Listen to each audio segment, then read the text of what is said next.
Good morning, everyone. Today is May 4th. Welcome to the Montgomery County Council. This week, we have a very important week of actions. Today, the County Council will continue the review of the FY27 operating budget and amendments to the FY27-32 Capital Improvements Program. Council committees have been meeting regularly to review each department's budget, and today and the rest of the week, we will review the committee recommendations. Council member Sells is not going to be, I don't know if is she on? Okay.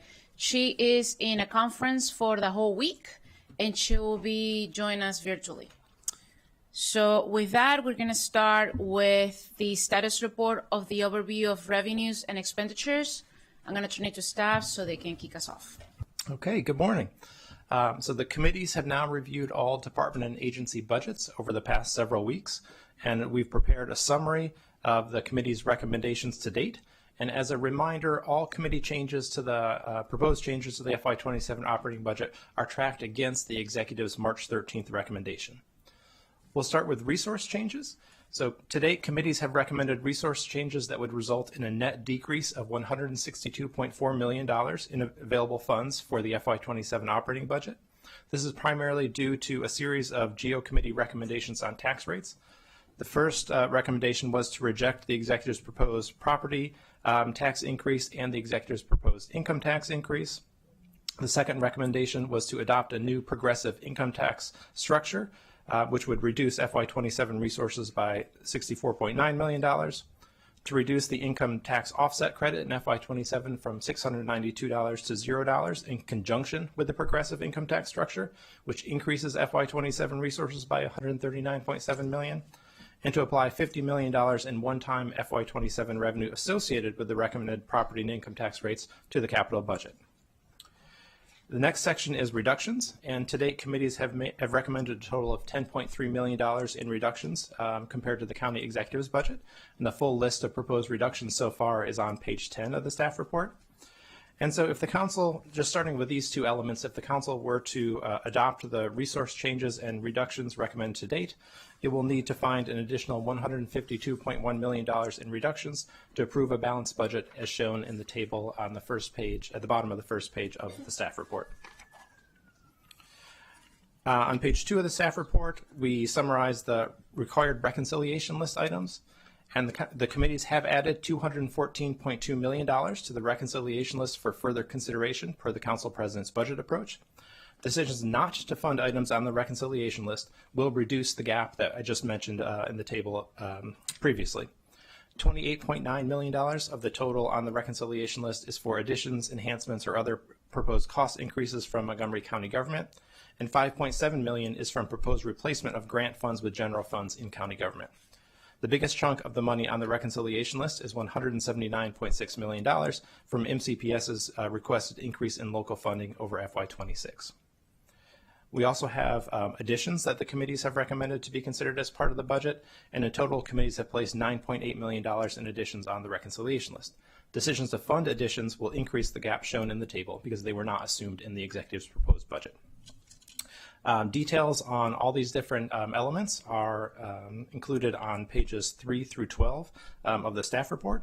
And additionally, the attachments include various budget proposals or memorandums prepared by council members for their colleagues' consideration as part of your deliberative process. Thank you. Thank you so much for that report. Not good news at all. Looking at the first page, and I hope everybody can see it and read it. It's on our agendas. It's posted there as the first item. And the remaining gap for balanced budget is $152 million. And I think we need to keep that in mind as we move forward this week, where we are going to have to make some serious reductions. I think this is a reminder that this county cannot continue to spend money the way it has been for a while. The needs are huge, yes, but this gap is a wake-up call. And it does require leadership, and it requires another way of thinking of how we should be able to run a government in a responsible way. Later today, we're gonna have the vote on the property tax increase. With that said, I think we all can make the assumption on where that vote is gonna go. We already have a committee recommendation for that one. But the fact that we received a budget by the county executive with numbers that don't exist, right? In order to fund this budget, we needed to have a 6.3 cent property tax increase, plus an income tax increase that targeted everybody, regardless of how much money they made. And the fact that many of the decisions that we're making, or where the money is going, in this case MCPS, we have no authority.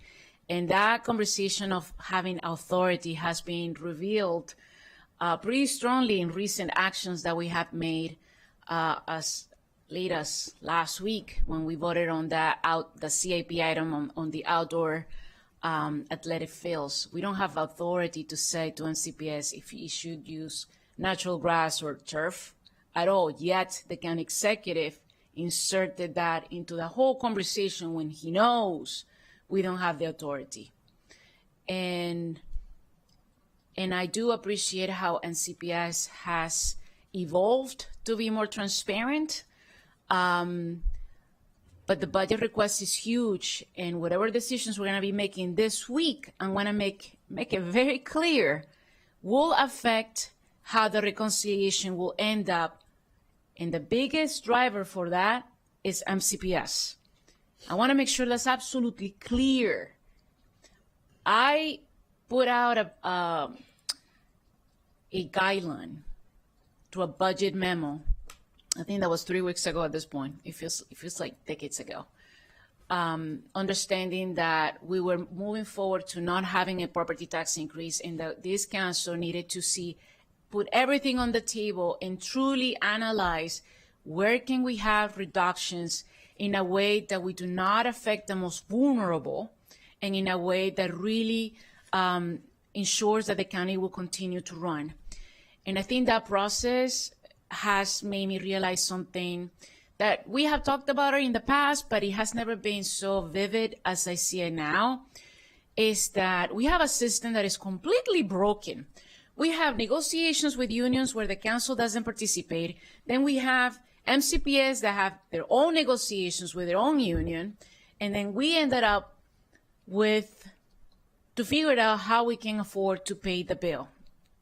And when the money is not there, it makes it impossible.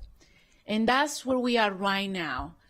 And saying that we're going to use our reserves is not responsible. Why? Because it affects our AAA bond rating. And that is something that we all need to be careful and need to take it seriously. So I felt like I had to say this because we're going to start making reductions, and we're going to start making decisions that should not be politicized at all.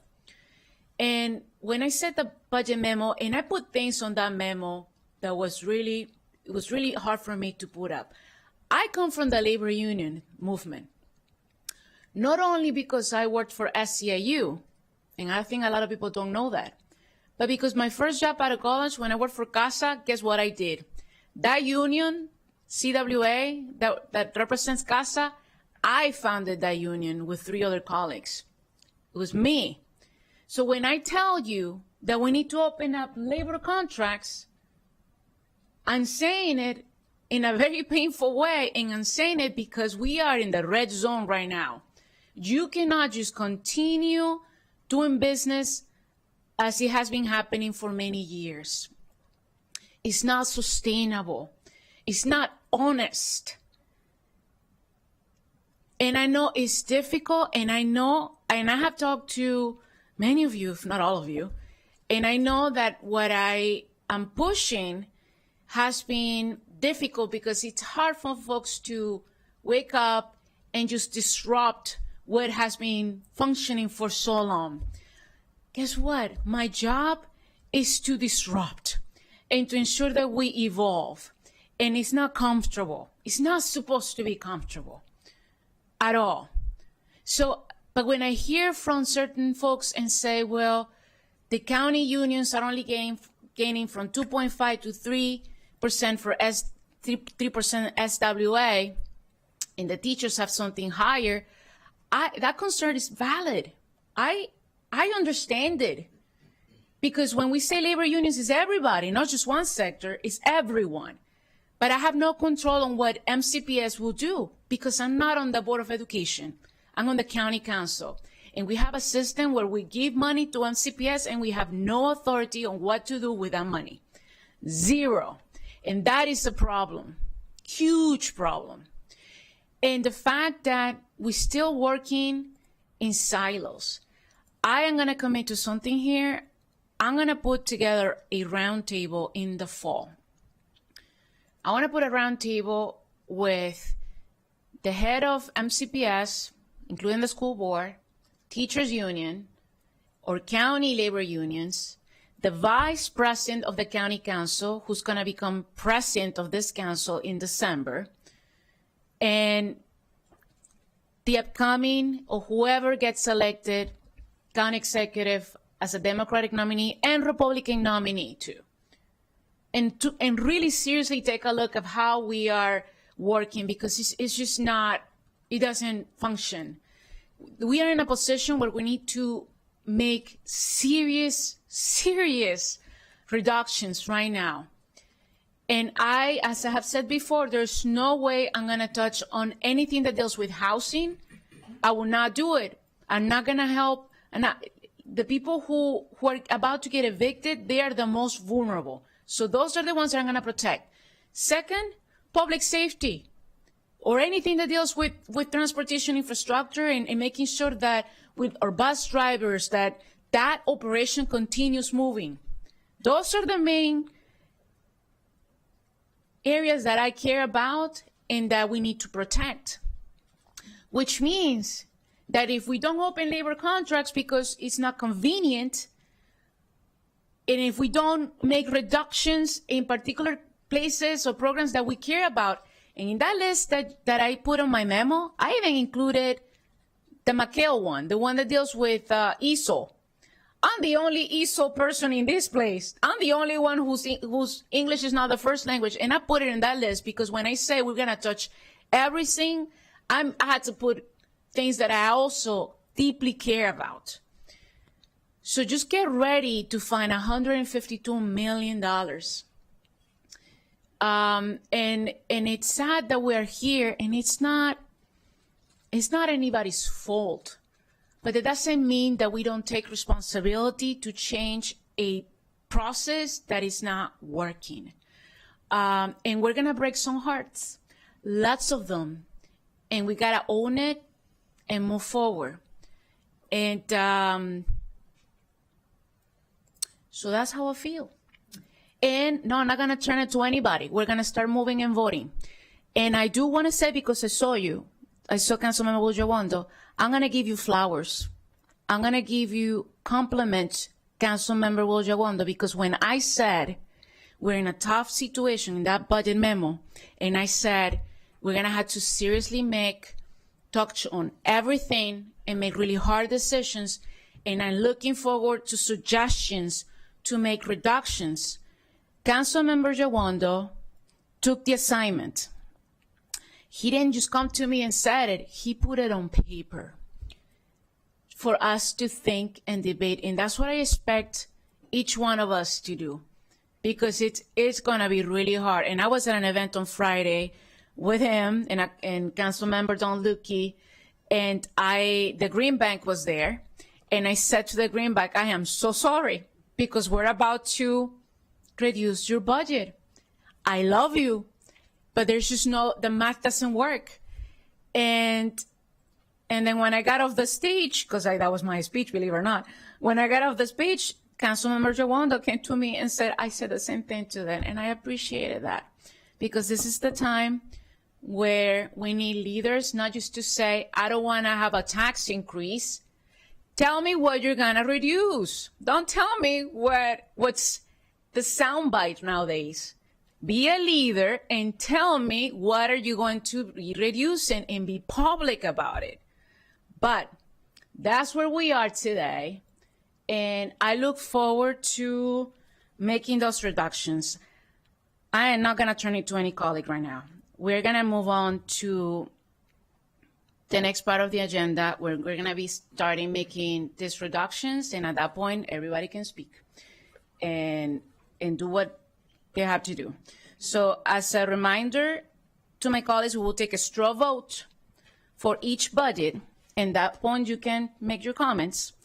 If a new reduction or addition is recommended by this council, we will note it for the resolution process, which happens next week, not this week, next week. So with that, the first budget to discuss is the Ethics Commission, and that is with Council Member Chair Stewart from Go. Go ahead. Thank you. The Government Operations and Fiscal Policy Committee reviewed the Ethics Committee budget. I want to say thank you to Ms. O'Connor for her work on the Ethics Commission. We only had one item on the reconciliation that was for $273,000 in enhancements for an upgrade to the ethics program IT systems. This had been requested in prior years as well. The committee also discussed that much of the requirements of the Ethics Commissions regarding the reporting system is required by law. And so in order to keep up with the law and the reporting requirements, Ms. O'Connor is requesting again in this year's budget for the funds to upgrade the ethics program. In addition to this, we did review the OBIT score for the commission, which received a 5 out of 11 and showed an emergent commitment to racial equity and social justice. The committee discussed how it is a small but mighty department, and that it would be working with our Racial Equity and Social Justice Department to strengthen its work in this area. And so the only item for consideration today for this commission is the enhancement for the upgrades to the ethics program, and it was recommended by the committee to place this on the reconciliation. Thank you. Thank you so much. Does council staff have anything else to add? Nothing to add, thank you. Thank you. I'm going to now turn it to Councilmember Wojo-Wando. Thank you, Madam President. Thank you to the GO Committee, and thank you to the Ethics Commission. I believe I'm up to date on my filing, so you guys are doing great work. You're a lean operation. Yeah, that's about as lean as you can get. Just a question. Obviously, it's a tough budget year. You've heard that. The systems upgrade, I know we talked about this a little bit last year. Our current system works, right? Is it experiencing failures, or if so, could you explain? It failed 2 weeks ago. Okay. As far as, in what way? It was a colossal failure. TEBS migrated, first, thank you all for seeing me today. 2 weeks ago on April 23rd, TEBS migrated the financial disclosure system to a new server. And the financial disclosure system came online in 2015, so it's now an 11-year-old system. It is no longer supported, and when they migrated the system to the new server, it crashed, and no one knew it until I started getting phone calls from users, from county employee users who could no longer access their financial disclosure account. You all are aware that the deadline was tax day, April 15th, and I usually spend the next 2 weeks chasing the 10% that need a special invitation. So during that time, this server migration issue occurred. It wasn't until the following week that we realized that the fix that TEBS had spent 2 days creating only worked for county employees. It did not work for our volunteers who access the system through the extranet. So I had a lot of county volunteers then calling me saying, I can't do what you need me to do. And this is a legally mandated reporting requirement. And so they were all at this point facing enforcement action and had no legally binding way to avoid it because the system did not work. It took 3 dedicated TEBS employees, a total of 5 business days to actually bring the system back online. And it took me several hours in communication with TEBS in meetings with them to facilitate that. And again, right now I am a one-person operation. Sure.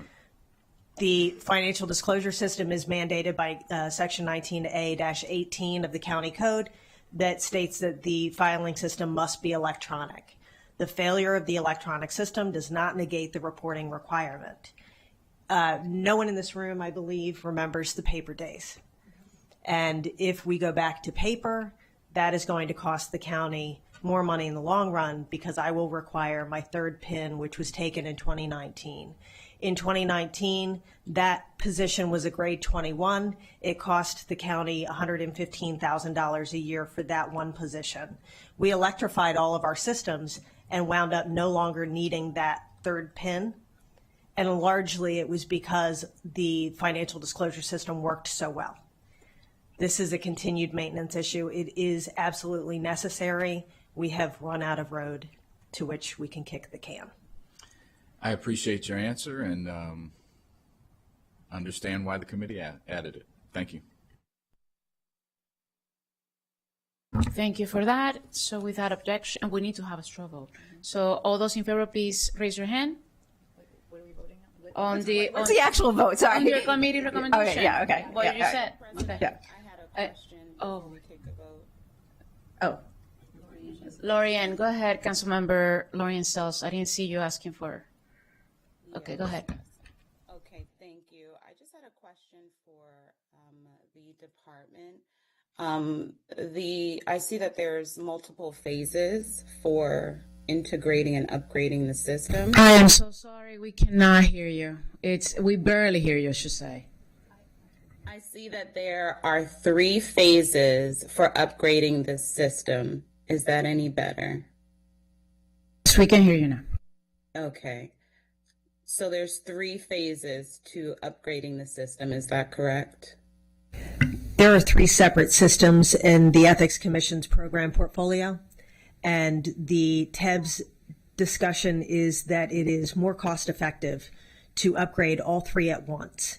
It will cost the county more if they separate those systems out into separate upgrade processes. It is cheaper to simply do it in one fell swoop. Okay, that's what I wanted to know. And the additional positions, they're permanent or temporary just to upgrade the system? That would just be a 1-year contract with a senior IT specialist through an existing contract that TEBS has.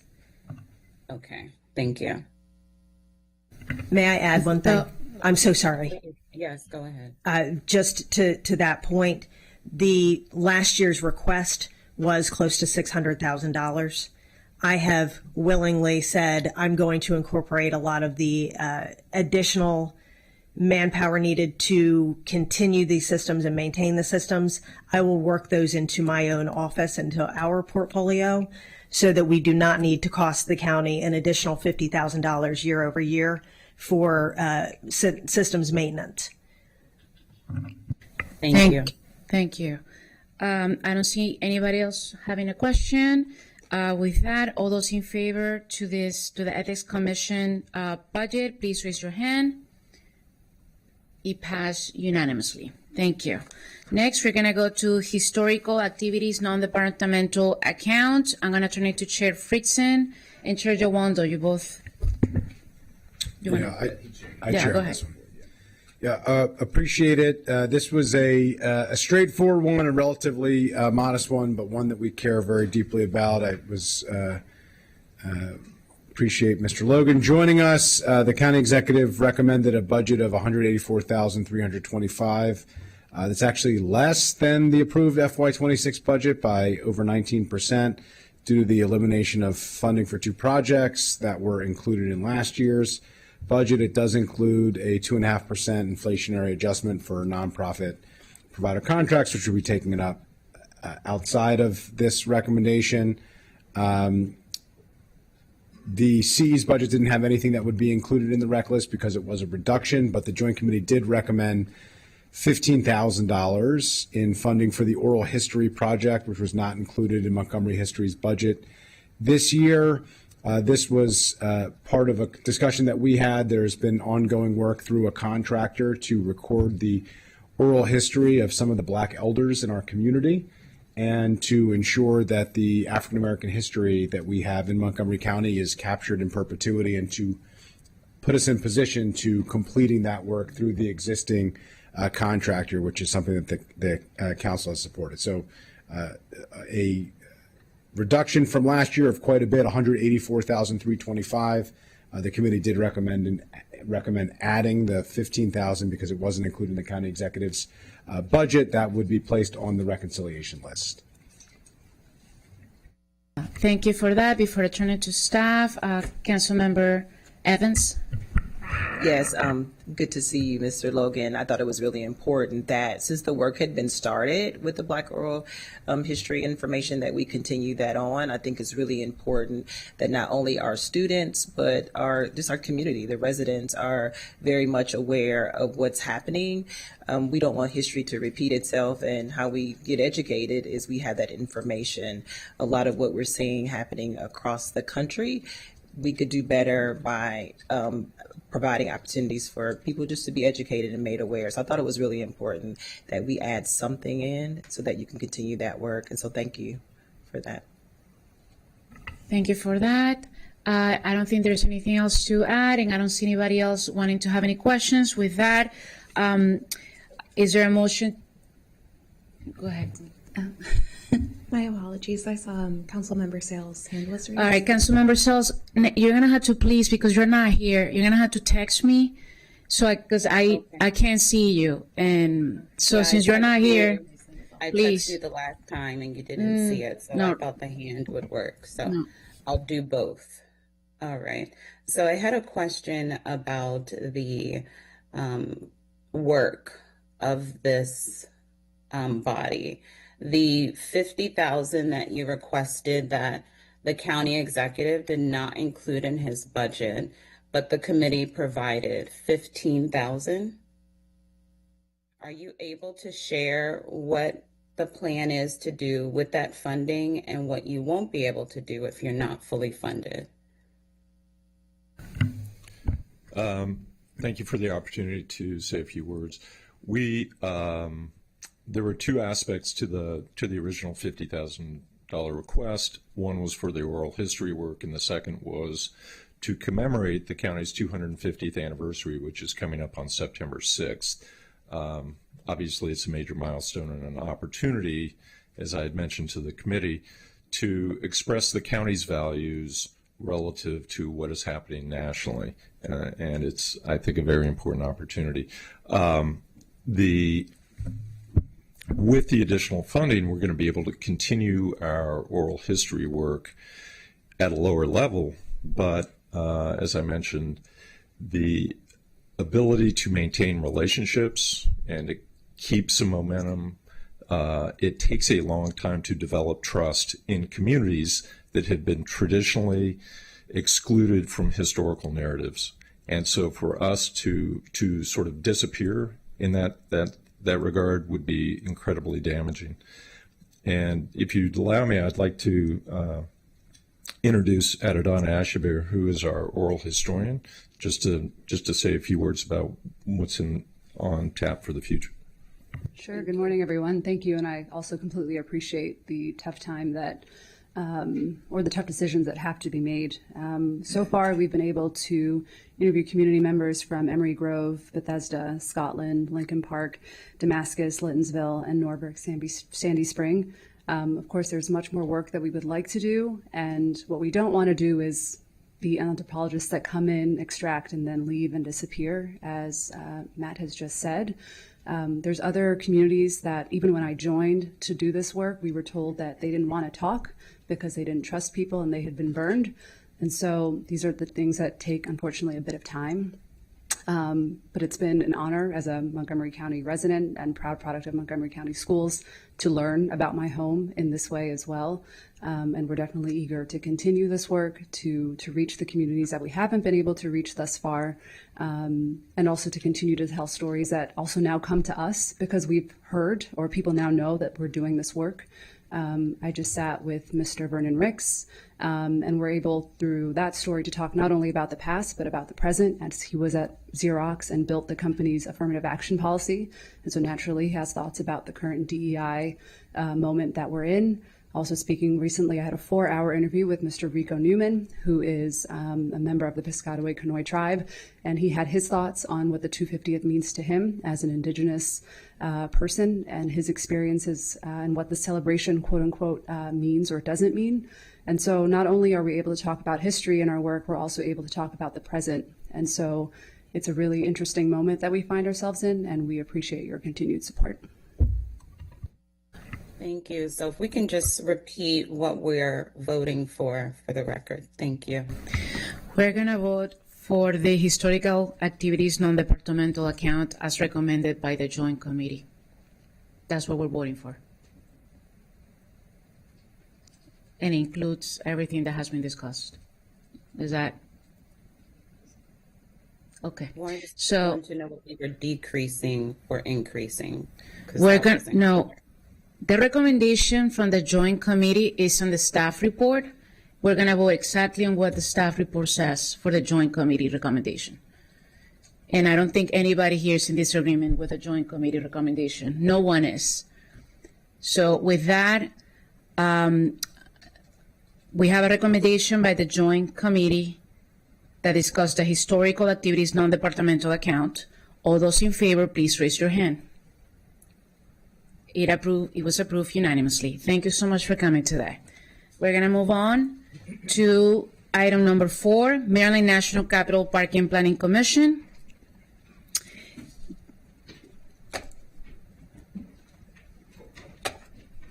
Just give me 1 second.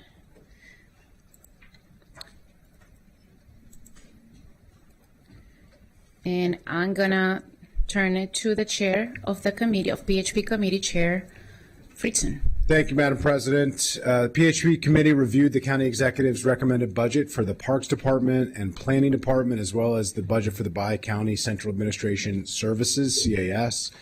This operating budget review is a bit different from most of the other budgets we review, that the County Executive funds all or a portion of the agency's requested budgets. The discussion about the gap between the request and the recommended funding allocation revolves around a series of non-recommended cuts outlining the program, services, positions, or other operating budget functions that would not be able to happen if they're not funded. Both departments, Parks and Planning, are asked to do more each year. The budget allocations on a year-over-year basis, however, lag behind most other government departments and offices and have consistently over the last several years. Despite this, both departments have successfully scaled up their public outreach, have demonstrated, developed, and implemented creative and community-facing programming, and have done a significant and intentional effort to do more outreach and engagement with communities. Our county's park system, all of the camps, classes, and special events offered to the public is one of our crown jewels. One only needed to attend Sligo Fest on Saturday. I think many of us were there. Along with over 10,000 other festival attendees, to see how alive and vibrant our parks are and how valued they are to Montgomery County residents. There's truly something in our parks for everyone. As you heard in our semi-annual briefing in April, the Planning Department continues to work on land use plans that will carry our county into the next 2 decades, while continuing to look for innovative ways to connect with residents. And our Planning Academy, which was just recently recognized and launched this past fiscal year, is a really good example of some of the modern innovations that are doing. Part of the committee's recommendation is to continue with that work, with knowing what we know in terms of what it actually costs and what the staffing needs and technological needs are to actually make it happen. I'm going to ask that Ms. Dunn walk us through these budgets and review the committee's recommendations, since there are a number of them, and ask that we turn to Chair Harris, Director Figueredo, and Director Sartori as needed, and as we take up their respective budgets. And I'm just going to add that I know there is a desire by some colleagues to discuss particular items and actually recommend reductions. So the way we're going to work it is that once those items are up, that's when you come in and make your pitch. If you want to say that you want to have a reduction, and then we'll take a vote on that item, and then we move on to the next one. Because if I wait until the end, it's gonna get very confusing because I want to avoid the back and forth. So your comments, please limit them to that particular item when those items are up. So maybe you want to go give general. Why don't we actually do the opposite? If you need to say some general comments, you may, and then we turn it to staff because they're gonna go item by item. Thank you. Thank you so much. Let me start. Council President Fanny Gonzalez and members of the council, thank you for the opportunity to speak and provide a brief remarks. I'm Marty Harris, for the record, Chair of the Planning Board. Based on our analysis and conversations with many of you and monitoring financial reports, even as early as fiscal year 26, we knew that fiscal year 27 would be an extremely tough budget year. That's why our proposed budget was primarily a same services budget. Compounding this, as in years past, the county executive continues to recommend a lower increase for MNCPPC than his county agencies. For fiscal year 27, we received a proposed 4% increase, while the county agencies receive on average a 6%. We just want to be treated equitably. It was a huge stretch for us to get down to the county exec's recommended budget with our non-recommended cuts, including forcing additional lapses to fill previously approved positions and reducing our funding for planning's development review team, in addition to other proposed reductions and requests for items to be placed on the reconciliation list. We are fully understand that the county's fiscal limitations and challenges this year. But I want to be clear that any requests in addition to the additional requests below the 4% increase will affect compensation. It will affect compensation. Thank you. Thank you. Director Figueredo. Yes, thank you, Council President Fanny Gonzalez. This is our only chance to be in front of the full council before you make a really important vote, and we have over 1,000 employees in the Parks Department who are paying very close attention to what's happening here. As the chair said, we're just asking to be treated equitably. We came in as a Parks Department with a same services budget.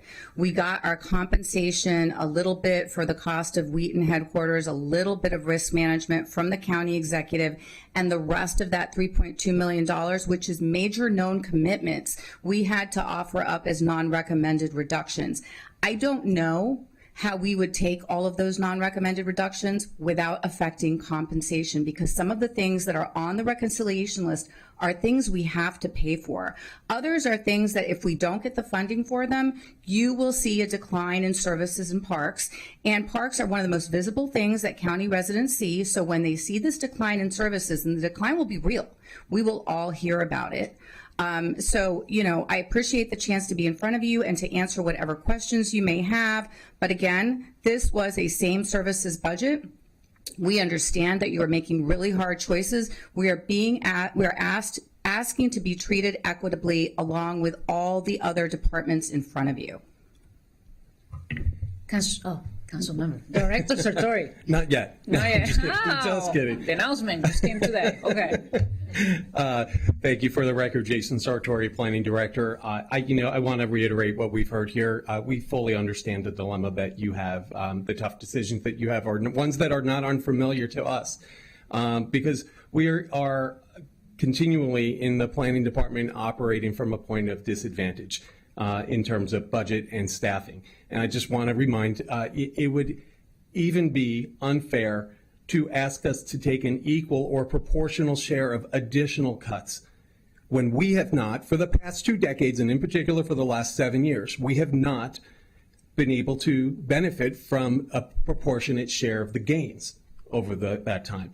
Since the Great Recession, county agencies have seen a 26% increase in staffing. We have seen a 6.9% in planning over that same time. In fact, county staffing is 12.5% higher than it was in 2009. Meanwhile, planning staff is 15.4% lower. I would also point out, when we have implemented a savings plan this year, I don't know how many other agencies or departments have done that. We've done it this year to make ends meet.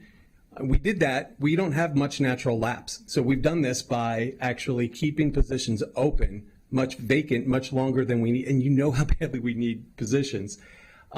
We've done it by finding savings in training, staff awards, computer system upgrades, consultant contracts.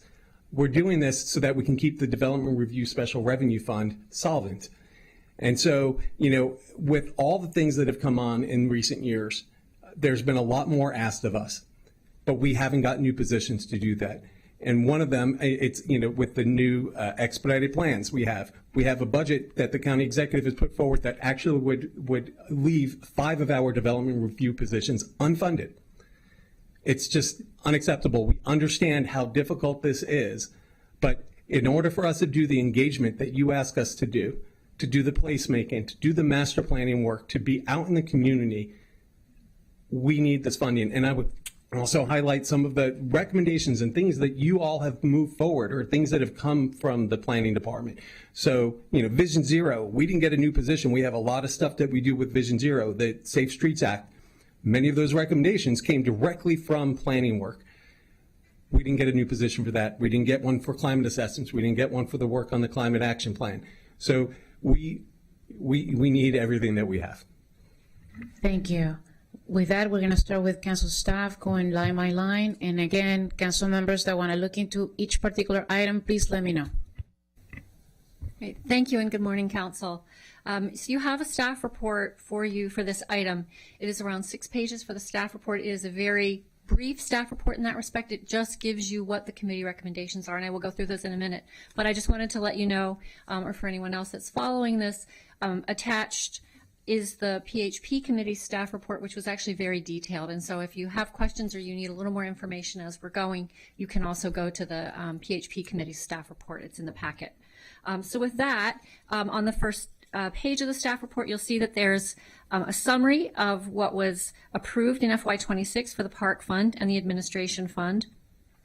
You'll see what the FY27 CE recommendation is and the percent change above the FY26 budget. So the county executive has recommended a 4% increase for the Park Fund, an approximately 3.6% increase for the Administration Fund. And when you put all the funds together, including debt service, grants, and other funds, it's around a 4% increase.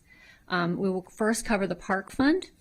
Parks has requested an FY27 tax-supported funding of approximately $148 million. This excludes grants, debt service, and reserves, and it represents an $8.8 million or 6.3% increase over FY26.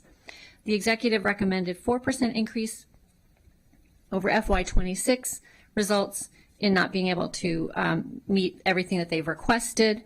On page 2 at the top, you'll see that there's a recommendation from the committee that almost $2.7 million in funding be placed on the reconciliation list. It is itemized for you in a table.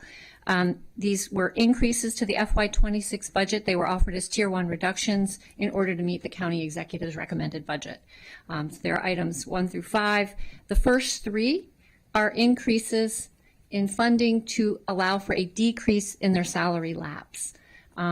So it is broken into 3 parts. They requested a full 2% decrease in lapse, but it's been broken out by the committee to allow for 1%, 1.5%, or the full 2%. Then there's reductions to major known commitments that include an increased transfer to risk management and an increase in funding for operating budget impacts. And then the 5th one are increases for contractual obligations, inflationary adjustments for supplies and materials, and utilities. I'll take a pause. I see Councilmember Andrew Friedson. Thank you, Madam President. I think it would be helpful to turn it to the departments to talk about lapse in particular. I just want to note for historical context, we've changed the lapse over time because the lapse was, or the vacancies, excuse me, were higher previously, particularly in the Parks Department. That has changed. And so number one, we changed our lapse assumption to be more aggressive in the expectation of what our lapse would be. And we asked the department to be more aggressive in the vacancy dynamic. Now, the challenge that we have is the lapse number and the vacancy number is basically razor thin. It's essentially equivalent right now. And so the issue right now is that there is no margin, which is what you need in order to hire people. And so, being in a hiring freeze is an official labor designation, and they're not quite at that point, but they are on the cusp of that right now. And the decision that we make here would potentially and very likely trigger that. So I just think it doesn't seem like lapse is a very important decision. This might actually be the single most important decision that we make in terms of services and in terms of the labor force and the impact that it has on our employees in the Parks Department in particular, being able to deliver planning as well, but Parks has a lot more staff. So I think it would be appropriate to turn to them to explain what the actual impact is here. Yeah, thank you. Councilmember Friedson, you summarized that very well. We are at a 10% lapse. Historically, we've been at like a 7 or a 7.5. Lapse is intended to kind of track what your actual vacancy is. And now we are at our about 10% vacancy and 10% lapse. A reduction by 2% of our lapse number would allow us to fill, it varies because different positions pay differently. They're at a different pay scale, probably 13 or 14 positions. Some of this, of course, can be phased in. It's been organized in tranches, and you can see that in the packet. We would prioritize, in keeping with what is, I think, for the time being, for the foreseeable future, the focus of the Parks Department, which is maintaining a state of good repair in our parks. We would focus on safety and maintenance. So we have several park police positions that we would be able to fill if we could reduce our lapse, as well as a number of maintenance positions. Those vacancies in maintenance have a real impact on our staff. They have to do more. And they feel the pressure and they see the impact of having those positions unfilled. It's definitely affects services, and it affects, of course, employee morale. So our ability to hire additional staff is really important to us. Thank you. Thank you. Councilmember Balcom. Yes, thank you. I just have a technical question on the reconciliation list. So we have 3 items on the reconciliation list. Are they cumulative or pick one? So the way I would explain it is they would be cumulative if you picked all 3. If you picked the first 3, Parks would now have an 8% lapse. Okay. If you picked the first one, they would go from a 10% to a 9% lapse. But what if you pick the third one? Well, you can't. So I think that right. We put them in priority order in that sense, so that the very first one you'd pick would be a smaller increase to lapse. In a way, if you want to get to 8, you would have to pick all 3. So I think we need that just needs to be clear Yes. when we start looking at it. Yeah. Thank you. You have something else? Go ahead. Yeah, I just want to the reason, just it wouldn't matter except that the numbers are different. The reason why the numbers are different is that it's not in a full half a percentage point in the first one, because the lapse isn't.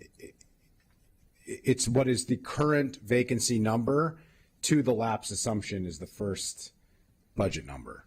So that's the reason why the first one is 412,582. If it was a perfect clean number where it was going from 10 to 9 to 8.5 to 8, then all the numbers would be the same. But it's based on real versus budgeted, and that's what the what the reason for, and that's the reason why the first number has to be first. Otherwise, the second 2, it doesn't matter if you pick the third 0.5% or the second 0.5%. They make no difference because it's not being compared to the actual. But the first one is being compared budgeted to actual, which is why the number looks odd. Does that make sense? Yeah, I just wanted to make sure that, for instance, if we wanted an 8% lapse and we just picked number 3, we have to pick 1, 2, 3. So just as I said, it's a technical question when we start going through the rec list. Yeah. Thank you. I just wanted to explain the reason why the numbers aren't the same. At first, I didn't understand that either, and I had to be clarified, and I realized that we didn't clarify that for full council here, so I just want to make sure. Thanks. You may continue. Thank you. The next part of the staff report mentions the reductions that the committee supports. It reduces the park fund by almost $500,000, and this is to meet the CE's recommended budget. There was an offered cut of $46,470, and then the tier 2 reductions offered by Parks to meet the CE's budget totaled the $438,990 number in the staff report. And then the other recommendation that came from the Parks Department in looking at other things that have been proposed and offered by the county executive. One had to do with a transfer from the general fund to the special revenue fund for interagency agreements. This is for ball field maintenance. They had a bid for maintenance come in lower than expected when they had prepared their budget. The CE had gone with the number in their budget, but since it is now lower, Parks had offered that as a savings to the general fund, and that's in an amount of $342,337, sorry. And the committee supported that, and also supports the CE's recommended transfer of $50,000 to the park fund for connected parks. No more? I'm not going to stop unless I see somebody having a question. Otherwise, you can continue. So next is the administration fund. The administration fund is made up of the planning budget, the commissioner's office budget, and the budget for the Central Administrative Services, which is the administrative office that covers both Montgomery County Park and Planning and Prince George's County Park Planning and Rec. And for the administration fund, MNC's total tax-supported budget request was just almost $49 million. This represents a $3.2 million or 7% increase over the FY26 approved budget, and the executive recommends a 3.6% increase. We'll take up the Commissioner's Office first. It is the smallest of the three that are in this fund. And the committee's recommendation was to reduce the Commissioner's Office by $8,800. This was the only split decision that we had coming out of committee. MNC PPC had offered to cut the budget for the Commissioner's Office by $3,000 for staff trainings and conferences. And the Commission also offered a reduction in internship funding of $5,800. But the $5,800 was a majority position on the committee to put that on the reconciliation list. Keep going. Okay. For the planning department, the committee approved one-time professional service funding for the biennial travel monitoring report and the climate assessment tool. And then turning the page, they placed $118,000, a little over, in funding for the planning department on the reconciliation list. Again, those items are itemized for you in the staff report. And these were expenditures that were not offered as reductions to meet the CE's recommended budget, but they were in fact increases to the planning department FY27 budget. So it became a topic of conversation through the council president's approach to the budget. Okay, and then next there's the reductions. The planning department's, the committee recommended reducing their budget by almost $1.3 million to meet the CE's recommended budget, and this includes offered cuts totaling $448,000, tier 1 and 2 recommended reductions of just over $650,000, and reductions to requested increases of around $163,000, and those are all detailed in the PHP committee staff report. If we move on to the Central Administrative Services, there was a committee recommendation to reduce the Central Administrative Services portion of the administration fund by $40,000. This includes an offered cut of just over $20,000 and a recommended reduction of $19,000. I just want to make clear that the CAS portion of the budget, nothing can go on the reconciliation list because you will, as a joint council with the Prince George's County, will approve that portion of the budget before you get into the reconciliation of the Montgomery County budget. So whatever decisions you make today for CAS, it will stand. And the committee recommends taking both the cut that they offered and the recommended reduction that they would have liked on a reconciliation list, but that's just not part of the process here.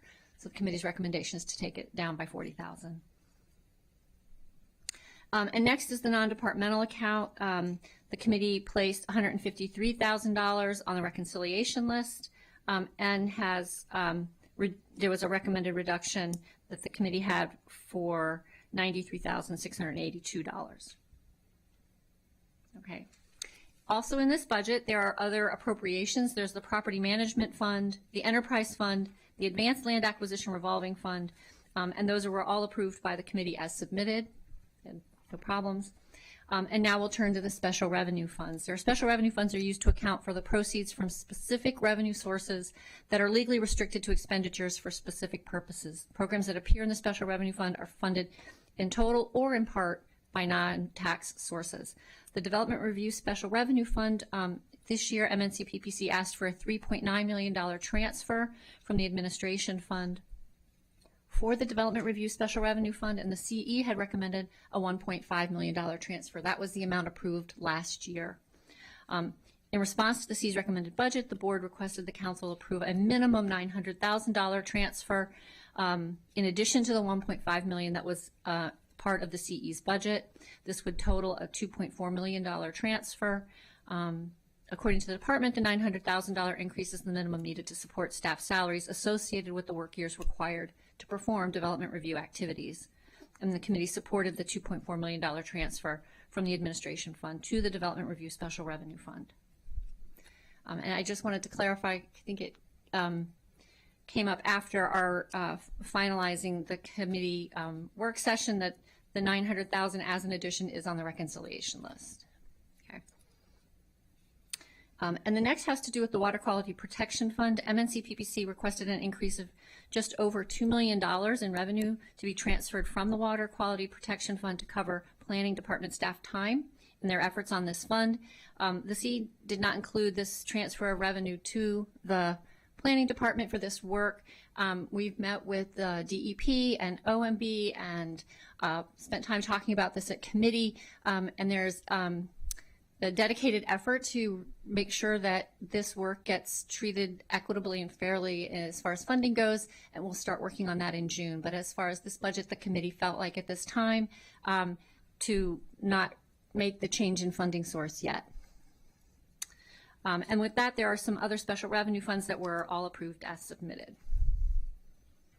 Okay, we'll move on to the capital budget portion of what we're reviewing today. You as a council body have already reviewed the CIP proposed for the Parks Department, but since that time, the Maryland State legislation session ended with additional funding being provided to the Parks Department for a number of different projects. These are all listed at the bottom of the staff report and the top of, I think it's pages 4 and 5. And if you have any questions about those, I'm sure that the Parks Director would like to weigh in on that, but it is nice that they received it. It is earmarked funding. It goes to specific projects. There's no questions. So the only remaining issue we have here is that as part of the budget process, the council as a body approves the planning department's work program. And you were provided an overview of the planning department's work in the past year and what they see coming up. That was in the spring semi-annual. And you'll see in the staff report here the proposed items by the board for the coming fiscal year. They have a couple master plan, historic preservation master plan initiatives that are going to start or are underway, the Damascus Main Street sector plan amendment, and a climate resilience and adaptation functional plan. Also, just to give you a highlight of where things do stand, you have a master plan delivery schedule also in the staff report. And the committee did not recommend any changes to the proposed work program from the planning department. Good. Thank you so much for that detailed staff report. It was so good that the person who was going to make motions did not do it. So with that, we have a recommendation by the PHP committee on the Maryland National Capital Park and Planning Commission report. All those in favor, please raise your hand. It passed unanimously. Thank you so much for your leadership. I look forward to continue working with you. Item number 5 is WSSC Water.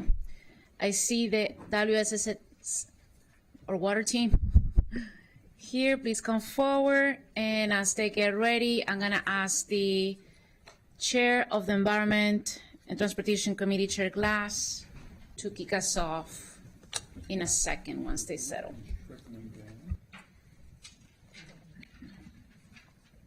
I got it. I heard it. Thank you. Just wanted to get no. The worst one is on me during the week. It's okay.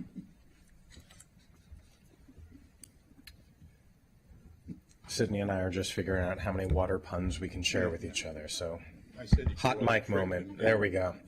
Thank you very much, WSSC. Thank you very much, Madam President. The T&E committee had a lengthy discussion about the WSSC budget.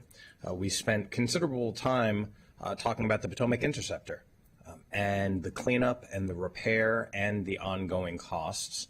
And this budget is critical to ensuring that our residents continue having access to clean and safe drinking water. That is what this budget is for. And in order to ensure clean and safe drinking water, WSSC has proposed a 2.4% increase in the system development charge to address the ongoing revenue gap in the system development charge for FY27 and capital related costs. WSSC has also requested additional expenditures for $2.2 million for the regional sewage disposal costs and $1.2 million in additional debt services costs, in addition to future operating and capital costs associated with the Potomac Interceptor pipe repair work that are not currently reflected in the proposed budget. And then finally, WSSC proposed a 5% volumetric rate and fixed fee increase for FY27. The T&E committee unanimously supported these requests, and the bi-county meeting with the Prince George's Council to approve these requests and the capital budget is scheduled for May 14th. With that, I turn back to you, Madam President. Thank you so much for that report. I want to thank and acknowledge Ms. Powell, General Manager and CEO of WSSC Water, for being here today. You have been an amazing partner for us, and we're really thankful. Thank you for being here today. I don't see anybody that has with any questions. I'm going to turn it to council staff if there's anything else that was missing from the chair's report. Yeah, just to quickly summarize the committee's recommendations. As Mr. Glass mentioned, the committee was supportive of WSC Water's proposed FY27 budget. The budget does take into account what we call a mid-cycle update for the CIP, which the committee had also discussed earlier this season.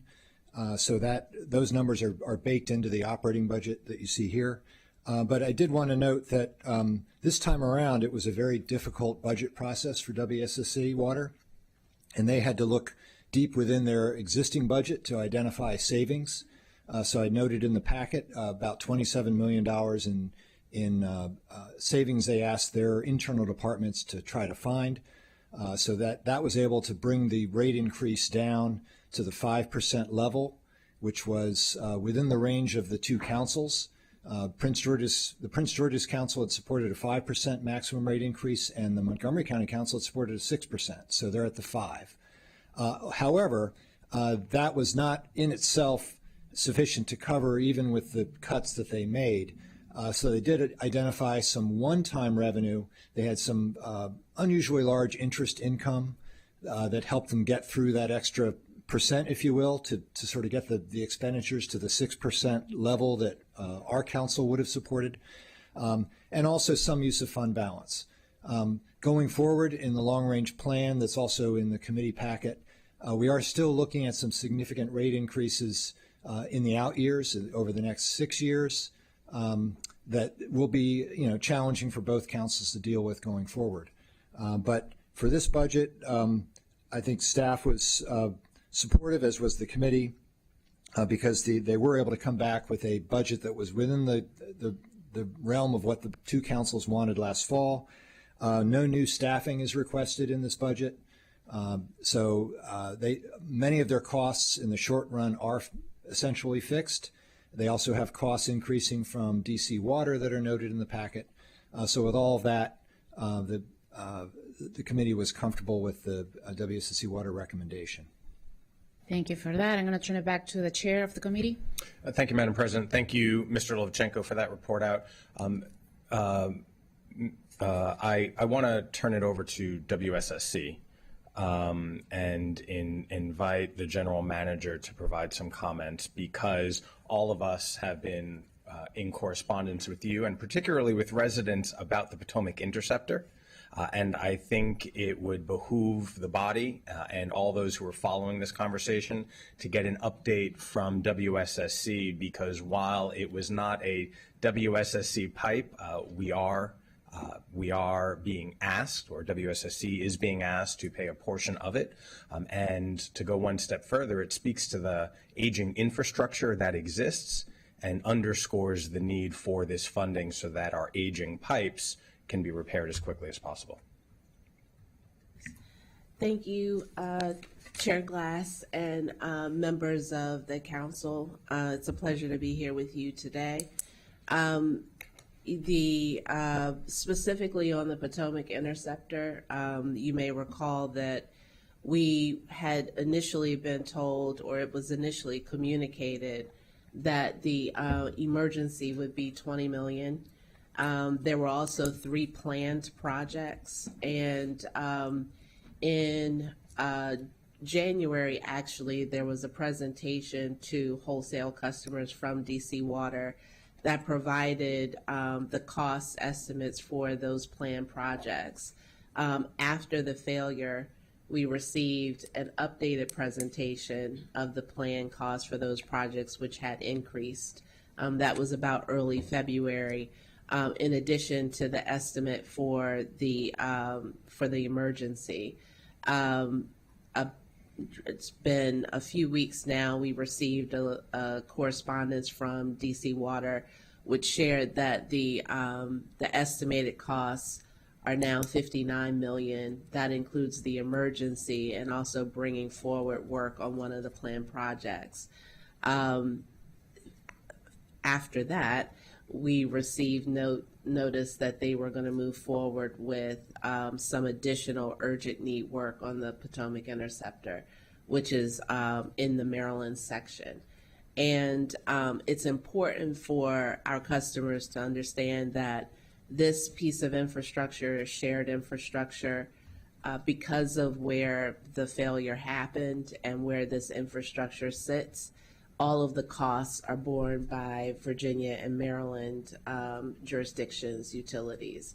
So that means that DC Water does not have a share in the costs per the existing intermunicipal agreement that is under discussion, and we continue to assess that internally. But at this point, the costs that have been shared with us would require WSSC Water on behalf of our customers to pay 30.9% of the costs. And of course, the city of Rockville has a share of our costs, which is almost 16% of our 30.9%. We continue to hear from DC Water on the cost for the Potomac Interceptor. Those are still being shared with us. In addition to that, a less visible failure was the Anacostia force main from the Anacostia pump station, which had failed, and we had worked with DC Water to essentially get the flows from our service area through the Anacostia pump station. That is the point at which we're conveying the flows to DC Water, a significant amount of flow. They are also moving forward with urgent need repairs for that pipeline. And we are also, for the pipeline that we manage, which is a 102-inch gravity sewer that flows to the Anacostia pump station. We have initiated work on that project as well. So that is going through the procurement process. Yeah. Thank you very much, Thank Ms. Powell. And so just to underscore what you said, the Potomac Interceptor is estimated to cost $59 million to repair, and WSSC is on the hook for about $20 million. Correct. And that is to be paid for through this budget, through the rate increases and the system development charges, or a mix thereof. Through the rate increase. It is an impact to the rate increase. Typically, the planned projects are planned over multiple years. The emergency work, we expect to receive that because this is work that has been paid for. We expect to receive that as part of the fiscal year 2027 costs. And to then this just budget. last question I have for you. We underwent a nearly month-long freezing spell with a weather phenomenon earlier this year. During the course of this winter, how many pipes or water mains burst within the system? Morning, Council members. Manesa Musara, Chief Financial Officer. For the winter season, we had approximately 1,980 breaks over the course of the winter season. So that was from November through the end of March. Okay, thank you. That 1,908.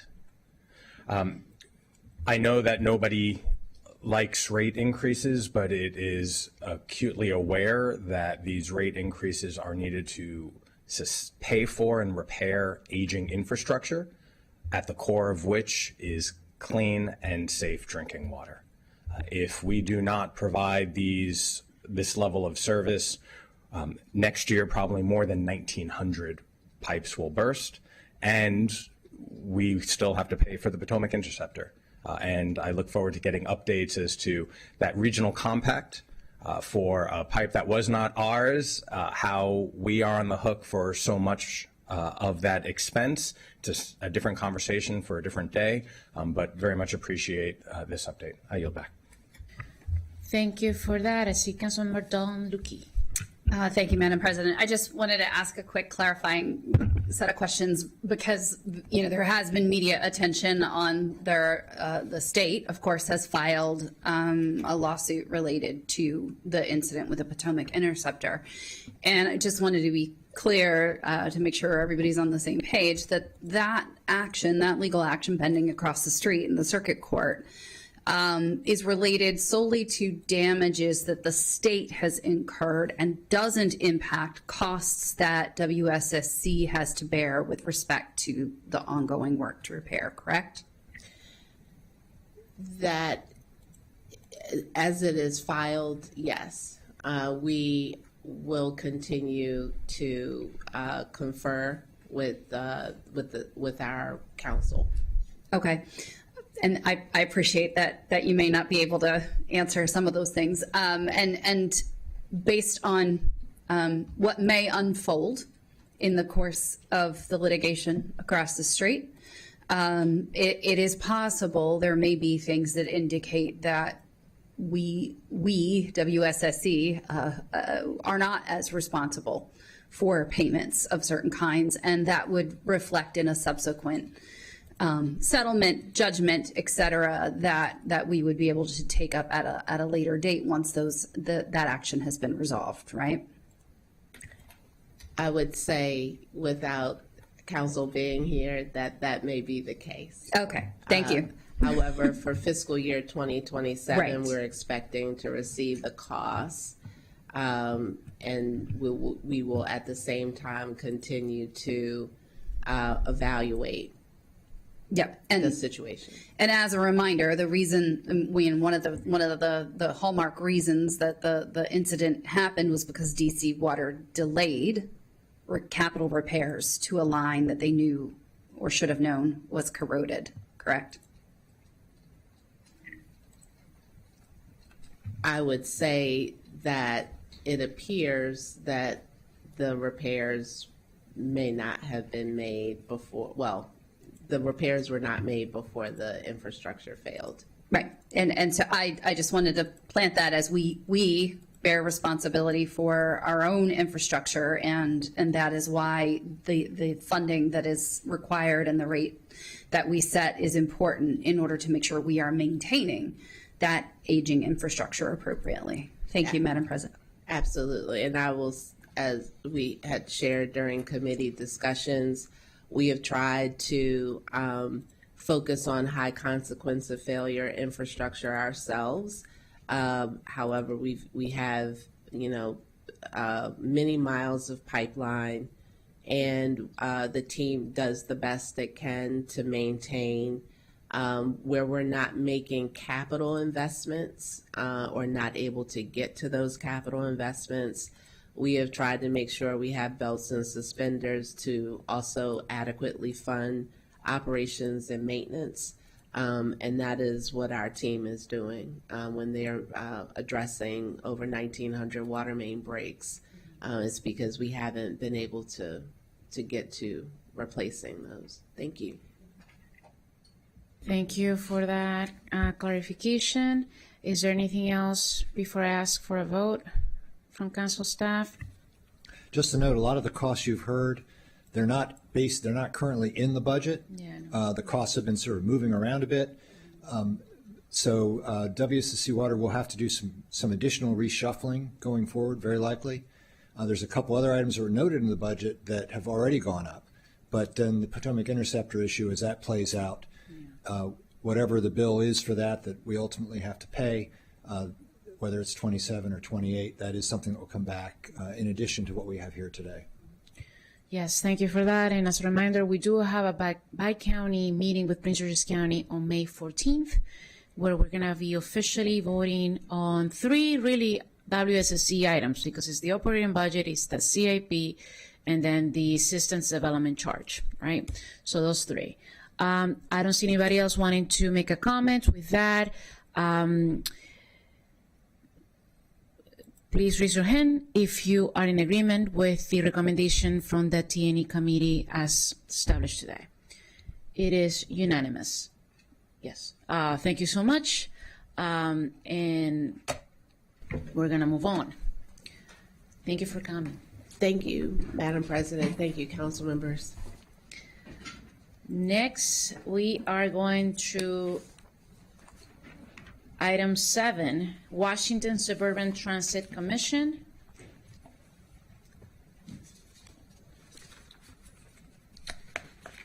And I'm going to call on Chair Glass for that one. Thank you very much, Madam President. The Washington Suburban Transit Commission sent over its FY27 administrative expense budget, and as is mandated in code, and the administrative expense requested an increase of $3,948, and this is a contribution that's approved by county nature of the agency.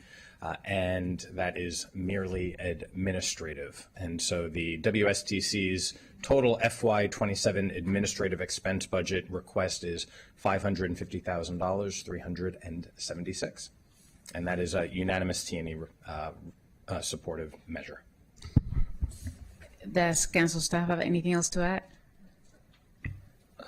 Nothing to add. Just that the T&E committee did review an item in the operating budget. I'll just kind of link these, including the past several fiscal years of county increases in contributions to the WSTC within the transit services budget.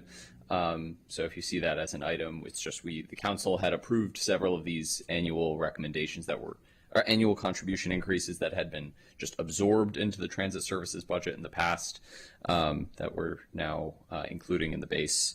And the T&E committee did review that item, and this one has gone directly to full council as in line with prior year's approach prior to the bi-county meeting, so the council can have its recommendation. Thank you for that. And I don't see anybody else wanting to speak. With that, we have a recommendation by the T&E committee. And thank you for council staff to add in those comments. All those in favor, please raise your hand. It passed unanimously with those present right now. We're going to move on to Technology and Enterprise Business Solution. I'm going to turn it to Chair Stewart for that report. Thank you. The Government Operations and Fiscal Policy Committee met to review the TEBS FY27 operating budget. Before I get to the items that are on reconciliation, I do want to note that the TEBS budget did have a decrease this year of over $3 million. This is a reduction in their budget on contracted support in TEBS. I want to thank Director Roper for doing this. Government Operations and Fiscal Policy has been working with the TEBS department over the last 3 years during budget and in other times to really look at the budget of TEBS, and we appreciate the reduction in the contracted services. The items on reconciliation that were unanimously agreed to, the first is actually a new item. It is in the amount of $375,000, which would allow TEBS to make a go, no-go decision regarding the HHS Community Connect portal. As folks may remember, we did receive during the winter a request from the county executive's office to use FY26 money from the reserves for $800,000 for the TEBS study, as well as $2.2 million for HHS to continue and expand the Community Connect portal. We held a joint government operations and fiscal policy and HHS committee session to look at that request and decided that we would take it up in the FY27 operating budget. Therefore, the government operations and fiscal policy committee did a deep dive into the $800,000 request for the TEBS study. During our committee session, we worked with TEBS to figure out what was really doable and needed in FY27 and reduced the $800,000 request to $375,000 that you see on the reconciliation list. That was the first item. The next item on reconciliation is $144,000 for a backup system. This would, and I will let them describe the details of it, but basically this provides a cloud-based third method to save county data if attacked by digital adversaries. Excuse me. As we know, the increases to threats are cyber attacks have been increasing, and the staff can speak more directly to this. The next item is $170,000 to fund digital accessibility compliance software. This would ensure that future uploads of the content for our web update would be Department of Justice compliant under the ADA. As we all know, we are all experiencing the changes in the upgrade to the website. And again, staff can go into the amount of staff time that is currently being used to update the materials there, and this software would greatly reduce staff time to do that. There was also a CIP project that we discussed, the Next Gen Technology Refresh. I'm not sure if we want to take that up today because that actually is in the FY26 budget, but happy to have Dr. Tragus also review that. But the three items on the reconciliation list, again, are the $375,000 for the Community Connect portal study, and that is a new item, the $144,000 on reconciliation list for a cloud-based third method to save county data, and the $170,000 for digital accessibility. Thank you.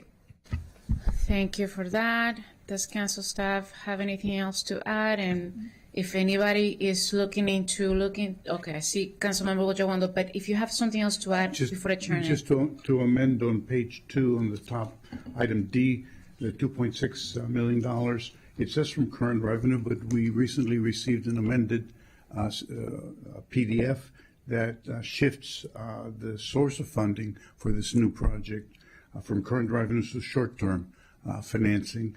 And in fact, the fiscal year 27 is the correct name. It's a mistake on my part. It is not a 26, it's a 27. Thank you. Very small, but highly important detail. Thank you for that. Now I'm going to turn it to Councilmember Ojawando. Thank you, Madam President. And before I make a specific comment on TEBS and ask a question, since this will be my first reduction recommendation, I just want to frame this a little bit. As you said, you had asked for reductions. I was happy to provide a list of 80 line item reductions. I think it's unique. I've never seen a council member do that in this, the way our budget process works. And so I took the framework seriously. We were left with an unbalanced budget, and that required a 6.3% property tax increase that we're going to talk about momentarily. And we had a big gap to fill, $180 million hole. I thought it's the responsible thing to do to put forward specific reductions to the base budget. and knowing that the process is not structured, that all of those would work perfectly, it's been good working with the agencies and our staff to put together the package over the last few weeks. None of us want to cut our schools, our nonprofits, and our county employees, but we've been put in a difficult position because of this budget. And the structure, frankly, I agree, is not designed for a council member to reduce the size of the county government from the outside. It's really hard. I remember Councilmember Sales last year sent a memo to the CAO saying, I want recommendations for a 1% across the board reduction, and that nothing was sent back. And so we're doing the best we can with what we have under the system. And I will say, though we're going to take straw votes today, there's still some time for you to constructively engage with my 81 recommendations, and that has happened, but there's more to do, and to help bring more operational cuts that can help us tighten our belts, because we're going to need them as we head into this budget. With that said, on TEBS, I'm going to move that the council reduce $400,000 from the county executive's recommendation, specifically as a partial reduction to the OCIO contractual support realignment. The executive proposed $1.1 million in long-term vacant positions inside the CIO's office that have been sitting empty, and redirect that money into the outside contracts instead. The vacancy elimination makes sense as a policy, and I support that. I'm not touching that, but what I'm proposing is that we hold back $400,000 on the contractor side. That still will allow $700,000 in new contractual support. The CAO has confirmed that this partial hold would not have an impact on fiscal or service impact. So I obviously want to hear from the director, but I think when we're trying to tighten belts, this is one of many things that we're going to have to do. So first I'll make the motion, and then we can hear from the director. Second. We have a motion by Councilmember Bojoando, second by Councilmember Kristen Mink. And Director Roper, if you want any context you want to add. I'm really not certain what you're referring to. Okay, so this is of course, the first I've heard this, and would. Sure. If you go to the pack, you have the packet. Your team have the packet. This would be on page 17 of the packet. Circle page 17.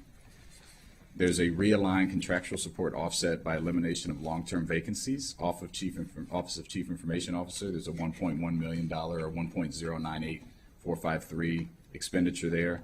I'm suggesting reduce that by $400,000.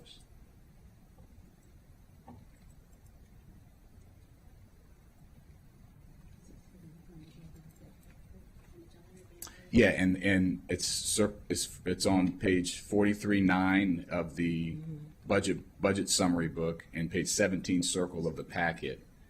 And this is one of the line items that I had on my list, and had consulted with our staff and with the CAO that this would not have a service impact, and that would still allow $700,000 in contractual support to make this realignment.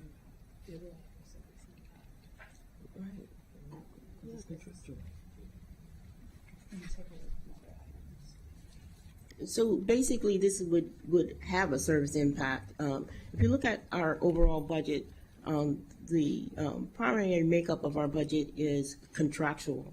It's enterprise licensing. It would take away from other areas that I believe would be critical to our ability to manage the infrastructure. I would also say that there's just not a lot of areas within the TEBS budget that isn't contractual. So we pay all of the subscription services for Microsoft, all the applications for Oracle. If you look at from a pie chart perspective, if you look at TEBS budget, what you'll see there is that most of it is enterprise cost.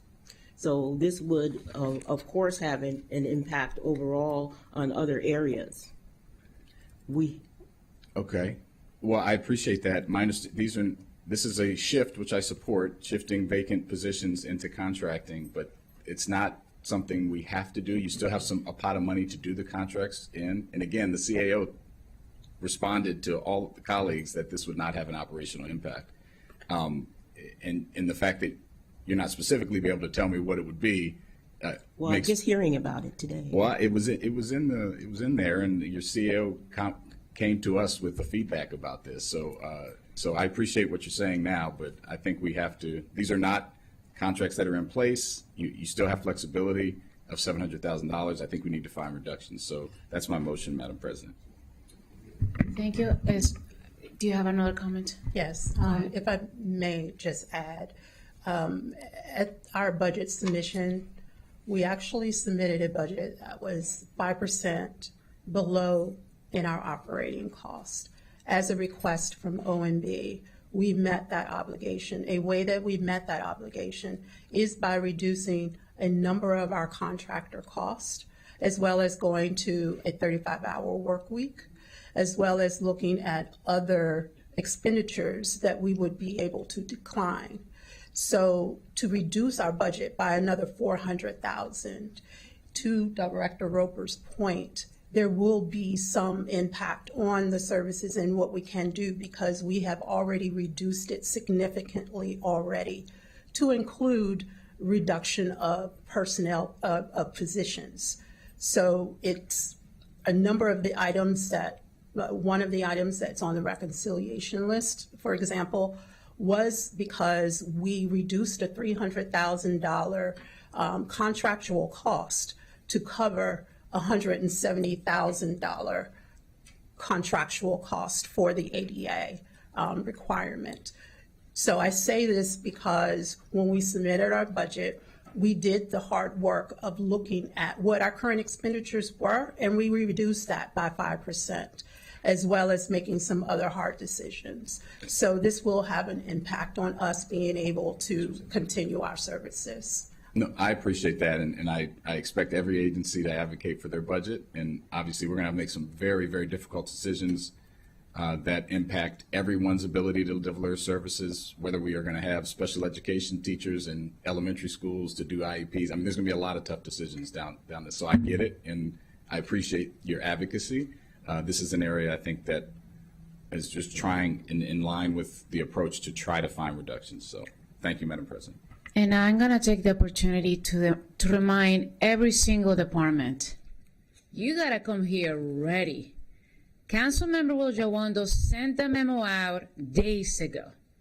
You have no excuse to come here unprepared. And yes, you already made reductions, but we're telling you, this council is telling you, we cannot support what the county executive proposed. We're not doing a property tax increase. It's not going to happen. So help me help you by coming prepared. Councilmember Sidney Katz.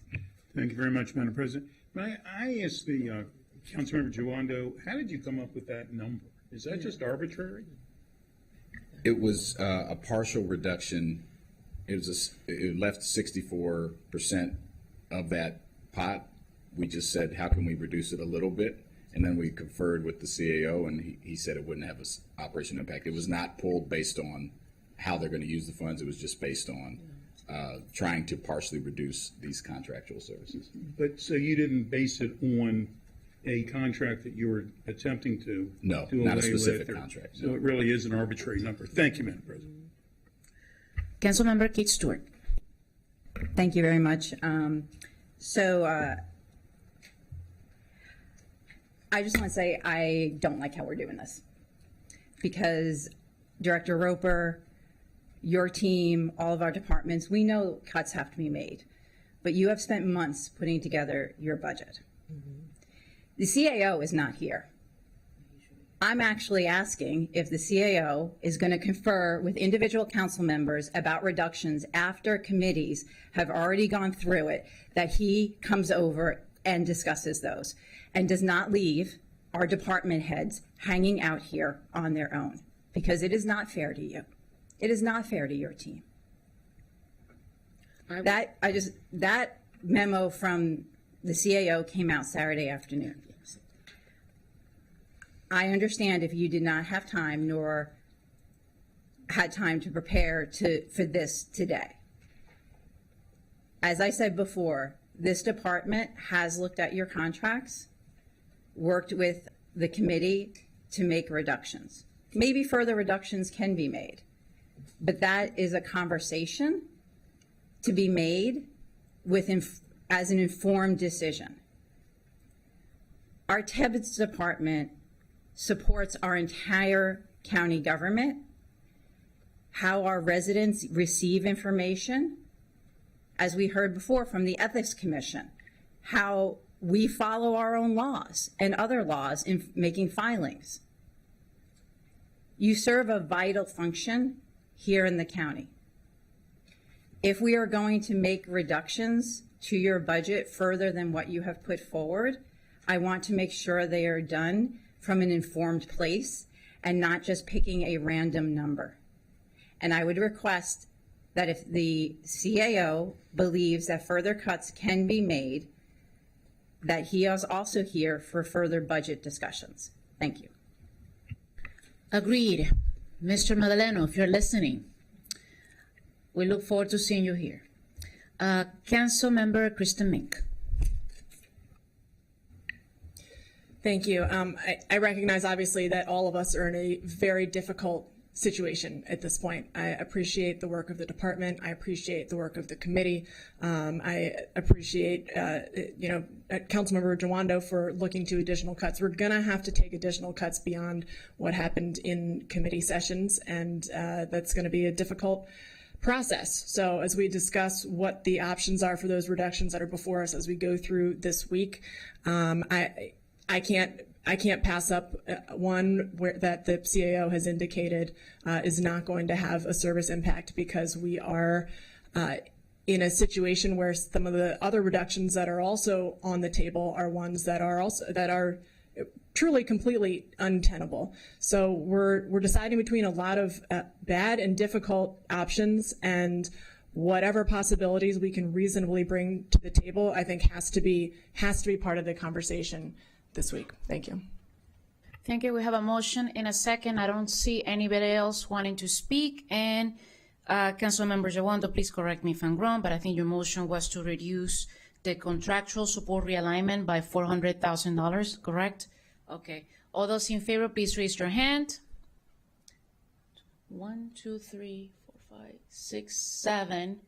7. Those against? 1, 2, 3. Is that a Councilman? Okay. Yes, I see it now. 1, 2, 3, 4. Thank you. The motion passes. We're gonna move on with. Do you have the floor again? That's it.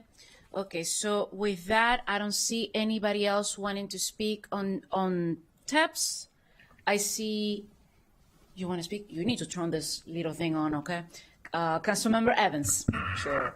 So I guess I can't keep saying I'm new, but okay, I'm new. I forgot that. No, but what I wanted to say too, I think it will be important that as we are going through the work sessions, this is going to be difficult, right? It's difficult just listening to everyone, but for me, what I would like to be able to do just is continue to collaborate with people. And I think, as Councilmember Stewart said, it would be important that once we kind of look at all the information and we figure out that we have to take deeper cuts, it will be important to know how those cuts will really impact the county. So that was one of the reasons why I voted against it, because I know and I heard from you all how deeply you're going, and I want to be able to see if we do go further what that looks like. So we have a lot more work sessions ahead. This is my first budget, and that's what I will be doing. Thank you. Thank you. Councilmember Jawando. Thank you. And I also want to appreciate the work that you all do. I know it's difficult, and this is across.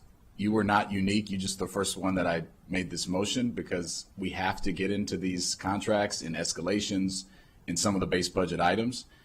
We've been working with central staff for the last couple weeks. We have communicated with departmental agencies.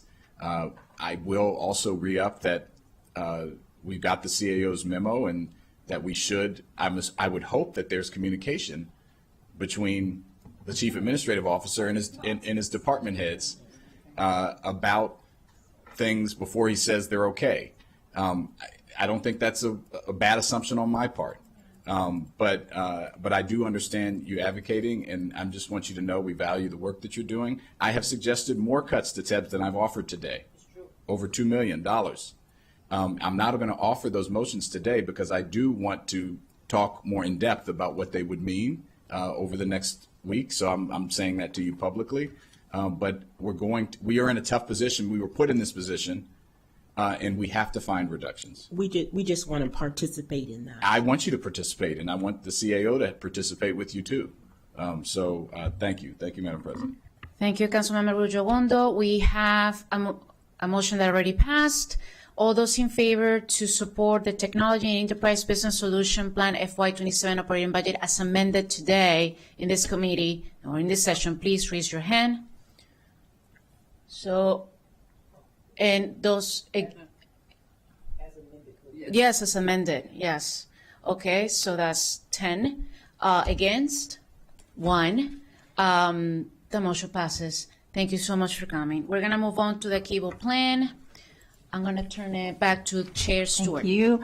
All right. The committee recommended the Cable TV and Communications Plan operating budget at a level of $7,824,171 as recommended by the executive to the full council. As a note, this is a budget in transition. The GO committee received a preliminary briefing during its February 19th, 2026 work session on the Cable Fund Strategic Plan and its alignment with the 2024 OLO report regarding the Cable Fund. And as chair, I sent all of my colleagues here in their offices an update on that work session and the changes to the Cable Fund Strategic Plan. The Cable Fund revenues have been used to finance community programming under a combination of fund transfers to county agencies such as MCPS and Montgomery College, and contracts with external organizations such as MCM. And TEB staff allocations. This year, the executive is recommending a consolidation of these diverse efforts under a single entity that would be responsible for coordination and delivery of these services, and that would be MCM, or known as MCT in the contracts. A new contract is currently being negotiated at the April 13th committee review of the FY27 operating budget for Cable TV and Communications Plan. We did recommend the budget, but we also said that we wanted to make sure the full contract and the MOU structure would be in place during these budget deliberations. As of April 29th, and I'll look to Dr. Torregas to see if we've gotten an update. The contract has not been finalized, and so one of the things that the committee had recommended is if the contract isn't finalized, that we continue with the status quo through the next operating budget. And so I know this was an area also that Councilmember Jawando had suggested, the $500,000 reduction to MCM, and the council president had also suggested a reduction for MCM of $2.5 million. So I think there's possibly conversation regarding this, but I'll turn it back to the council president and see if Dr. Torregas maybe has any updates on this. Go ahead, Dr. Torregas, go ahead. I do not have any updates. I understand that the Office of County Attorney has been at work, but they have nothing to report. At least I've received no updates. No. Do you want, anybody else has any comments or any? Look, this is an area that we're going to have to make reductions. And so can council staff go over what we approved last year versus what it is suggested this year? I see that for FY26, we approved, but I want you to say instead of me. Right. I think you sound better than me. Yes. Last year, the council approved a cable plan budget of $5.6 million. This year, it's increased to $7.8 million. The reason is that we were doing direct transfers from the cable fund to Montgomery College and Montgomery County Public Schools. This year, again, under the new agreement that the county executive has recommended, those direct fund transfers are no longer there in the budget. So you see a reduction of transfers, Instead, those transfers are shifted to MCM, doing business as MCT. So that's the challenge is it's not an increase, it's the same budget, same budget, but the way that we pay money to Montgomery College and Montgomery County Public Schools is different. Instead of a direct transfer to their budgets, it is now going through MCM. At least that's a recommendation, but we have nothing in front of us to say that that is indeed the way the county will move. So I just want to make sure you understood it's not an increase. Yeah, it just makes things even more complicated because it hasn't even been signed, and that's what we're dealing with right now. Councilmember Bojawanto. Thank you, Madam President. Yeah, this is tough because we need to figure out how the cable fund and how that connects to community media and how that's all going to work. We need community media, and we need to figure out, as that revenue source continues to decline, how we're going to make sure that that happens over time, and that's a larger question.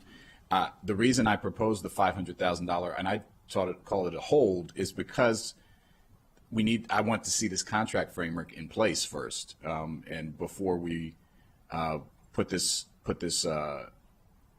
already forward. I did not request as much of a cut as the council president, as much as a reduction, but I was trying to find some funding here. It would still allow 1.689 of the realignment to proceed as proposed, and so I don't know if there's any context that anyone wants to give on timeline or where you think this is and how this would impact the proposed realignment. Director Roper. As stated by Dr. Charegas, it is still in with the county attorney's office. So we don't really have any feedback. We've tried over the last several days to get feedback, but it is still being reviewed. Thank you. Do you have anything to add? Yes. Yeah, I just want to add that this is a much needed. Can you please introduce yourself? Good morning. I'm Derek Kinney, Community Engagement Manager. I work closely with the Access Media Operations, and I've helped to author the updated contract. The contract as it is now is over 22 years old, and it doesn't speak to the burgeoning and profitable content creator economy that many other jurisdictions are profiting from and investing in. The new contract will position MCT, which will be in partnership with the schools and the college, to provide what I would like to call a ecosystem of workforce development for regards to content creation. Includes strategic growth initiatives, community content creation and engagement, as opposed to preparing people to work in a cable studio. Prepare people to be content creators, storytellers, have modern skills and abilities to be relevant as employees in the modern workforce, but also be able to move forward and contribute positively to the county, as well as invest in our cable system and access operations by providing fresh, meaningful, and engaging content. One more thing I'd like to say is that my colleague is here, Jasmine, who is the CEO of Montgomery Community Television. If it's not seen as a disservice, I would like to recommend that she has a moment, perhaps, to speak on her behalf, as the $500,000 will directly affect her operation, her staff, and the future of her organization. I don't want to say no, but we know that the need is there. We're just focused right now in reductions. I'm going to turn it to Councilmember Glass.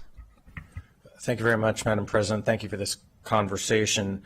I think probably the most relevant point of this conversation was what was just noted, that this contract is 22 years old. I think the programming also reflects that. I think the form of communication has not been updated entirely to the age in which we're in, 2026. And all of that is underscored by the fact that we need local media. We need the services that are provided, but I don't think that they're being provided in a way that meets the moment.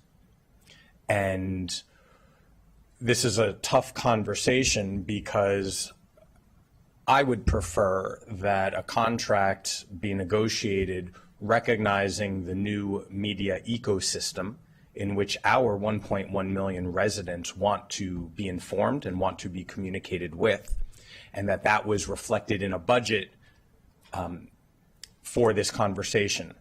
But what we're trying to do is multifold. We are trying to reduce a budget across every agency and department. We are trying to address the declining revenue, or acknowledge the declining revenue, because of the consumer habits of our residents and the declining cable fund.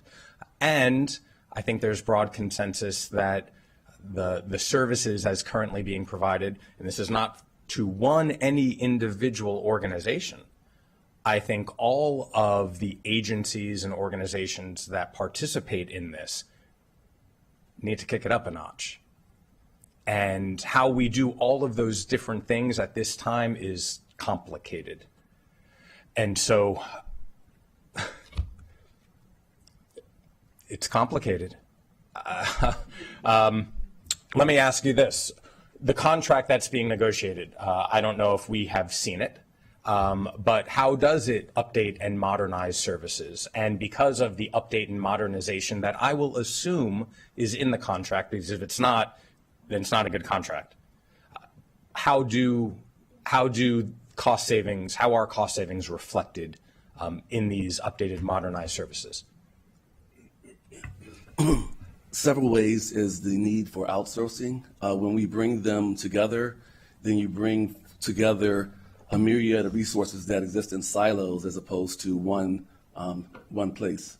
So if there's a need for a pilot, a drone pilot, instead of having to outsource that to an expensive contractor, then MCT can refer to Montgomery College to receive a drone pilot within their same organization. If the county Is there money in here for a drone pilot? Well, I think there's already a drone pilot that exists within MCT.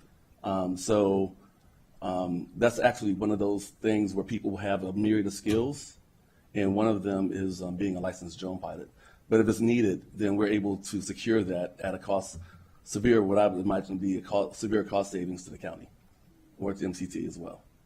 But there's other things in here that kind of capitalizes on the environment where you have 3 institutions that are responsible for providing media education at different levels: the schools, and the college, and so what I'm hearing is there's consolidation.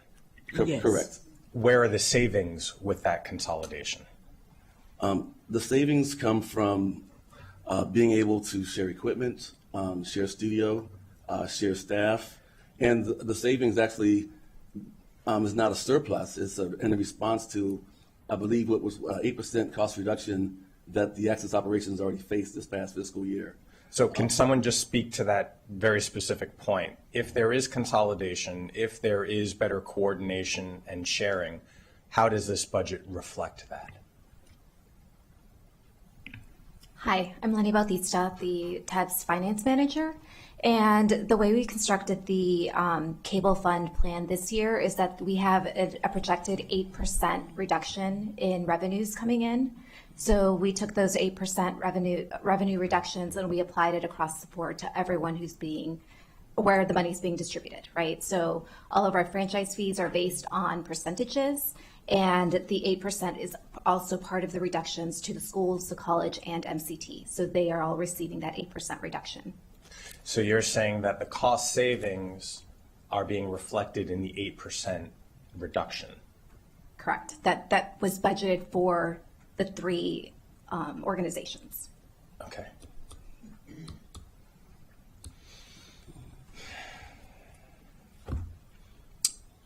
When is this contract to be ratified? The contract requires a council resolution. Soon thereafter, we anticipate it to be ratified before the end of the fiscal year. I'm sorry, it does not require a council resolution. Okay. I'm sorry, is it? At the very end of the contract, there's a place for the council resolution to be input. We can work with our procurement staff to see if that is needed. If it's not needed, we can remove that from the contract. So no, it's a non-competitive contract. I'm sorry. Yeah, no. It is a non-competitive contract, and therefore it needs to have some type of authority as such, and a council resolution would be one way to do that. Thank you. I think underlying all of this is a broad, if not universal, recognition that the status quo cannot hold anymore for a variety of reasons. I would very much like to see those contracts. I would like to get actually a detailed explanation as to what this cost sharing and information dissemination is like, which will better help me with this particular budget. I'm not sure what's on the table, if there's a motion or not. Is Madam President? He okay, hasn't made that's it, why. but that was the intention. But I don't want to.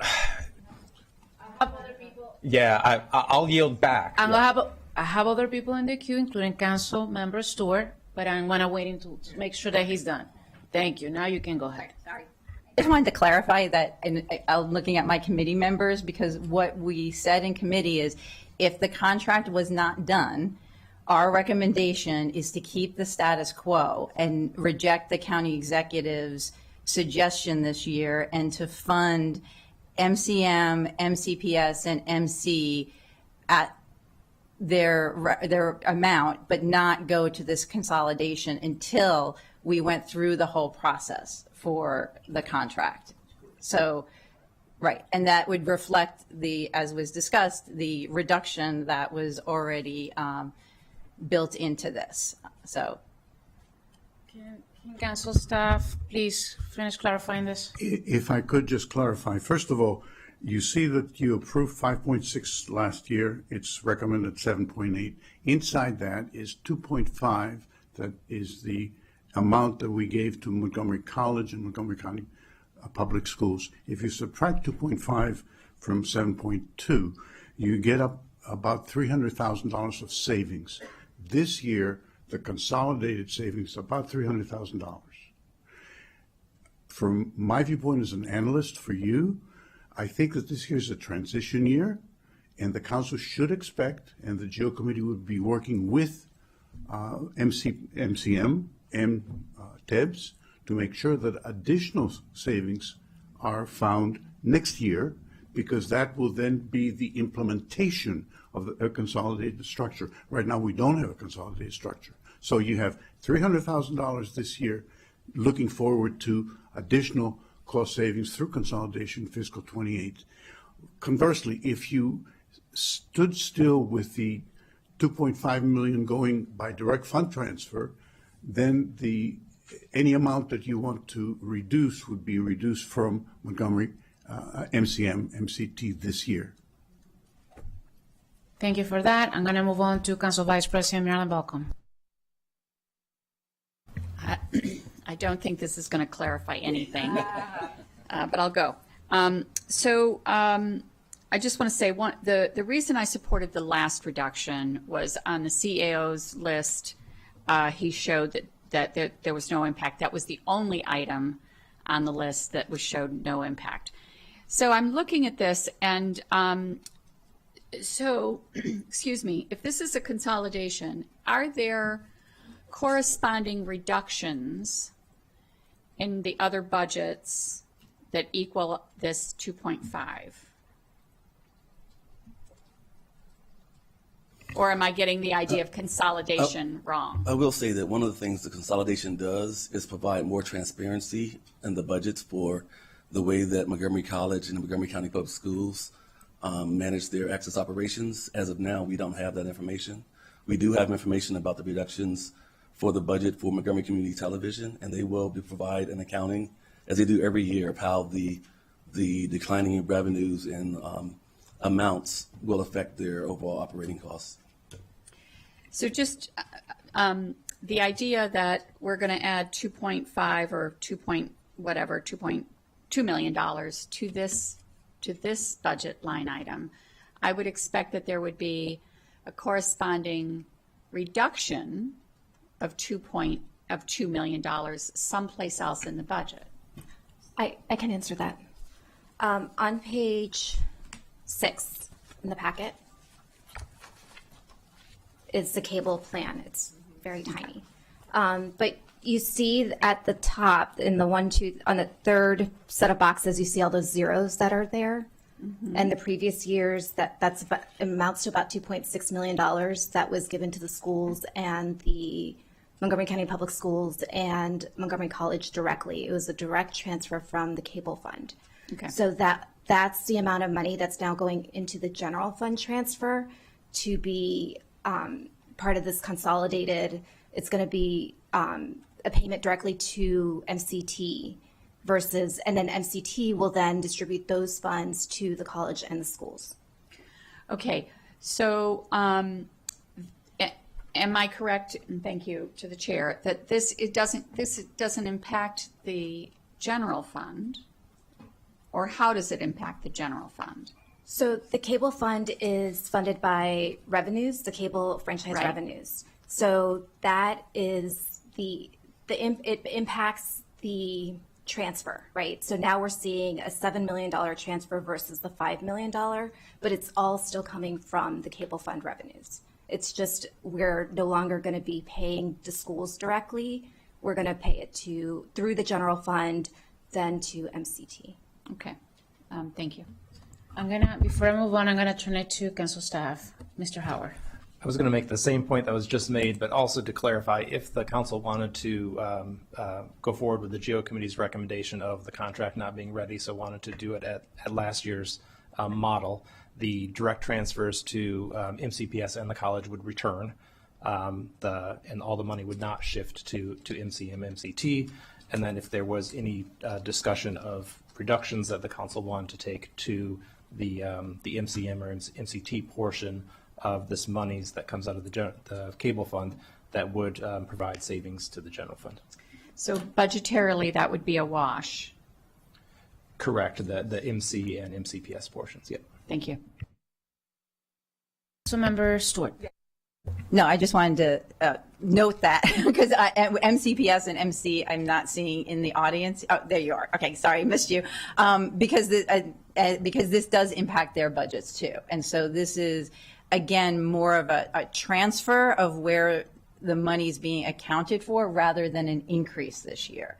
And they're already experiencing reductions, as was noted. So just wanted to clarify where the money was going. Thank you for that. I don't see anybody making a motion. This has been discussed and clarified. Unless I see somebody making I see. Okay, go ahead. No, I'm not going to make a motion, but does the committee want to revert back, or are we going to stay the way this is? I think presented here? I'm looking at my colleagues because our committee recommendation was dependent on conversations regarding, let me step back. There's going to be a contract between the county and MCM regarding, to update the 22-year contract in order for MCM to then have MOUs with MCPS and Montgomery College to then distribute their funds. We first need a contract, then we need the MOUs to make sure that all of this will be done appropriately so that we make sure that MC and MCPS receive their distribution. Our hope is that this will lead to, as was stated, consolidation and savings in the future, and improvements to how we are doing this work. The committee stated, when we met, we were told we thought that the contracts would be done and then move on to the MOUs. Because they have not been done, our committee recommendation is that we don't move forward in fiscal year FY27 with the distribution as recommended by the county executive, but that we go back to how we distributed the funds in FY26 and prior. So that's a direct distribution from the county government to MCM and also to MCPS and MC. That's a recommendation. Councilmember Glass. I want to thank the chair for very succinctly stating what the recommendation was. I think that makes sense, and that goes back to the point I was making earlier about the confluence of so many different things, making it very challenging in this moment. But I think Dr. Turia's made the point very well that this budget, as introduced, already has a nearly $300,000 cost saving. And because these contracts are going to be renewed, and because this body has shared its thoughts quite strongly about what needs to be done, when this body looks at the budget next year, it is the expectation that all of that is incorporated and more cost savings because of consolidation is found. Thank you. Councilmember Wiljo-Wando. Thank you. Yeah, I appreciate the discussion. I appreciate the GO committee's work on this, and Mr. Tregas and team. I will say just more broadly, and Councilmember Glass was, I think, alluding to this in the context of this contract. A lot of the feedback from the CAO was that, well, these are contractually obligated things. Think contracts that are in process. And so the question of, can contracts be renegotiated? Can escalations be slowed? Can operational efficiencies be identified, or other things absorbed by the agencies? That's a real important question as we work through this budget, because we don't have every contract.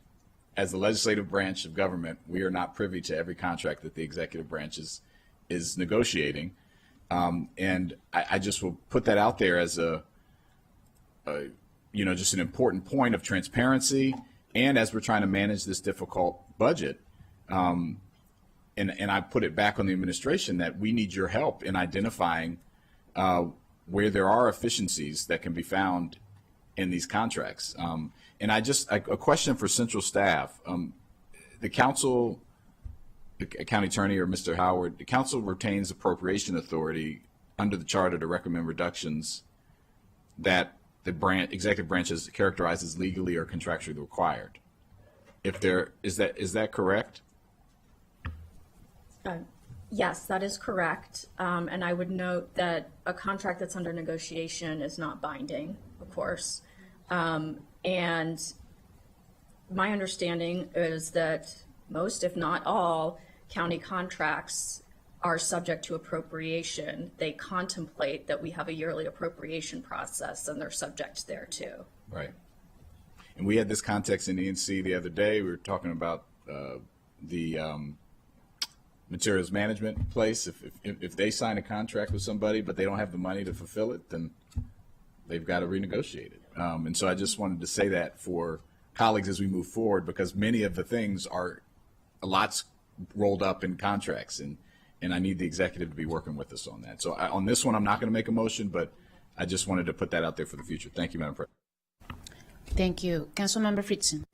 Yeah, I just want to appreciate the thoughtful work of my former colleagues and new colleague on the Government Operations and Fiscal Policy Committee. The Cable Fund has been a beast of an issue for many years that I know the committee has been trying and pushing hard and demanding changes that are overdue. And we all recognize that, and it needs to happen. Everybody has been off in their own silos and had the luxury of cable funds flowing in like a mighty stream. And now we have the mightier streaming, and that has essentially killed the entire business model that public communications were based off of. And I think, unfortunately, our county government, and I think most county governments, were caught behind the 8 ball here, and really were, frankly, a decade or two behind what was inevitable, and didn't see that, it's like looking out at the star, not realizing that you think you're looking at it, but actually it exploded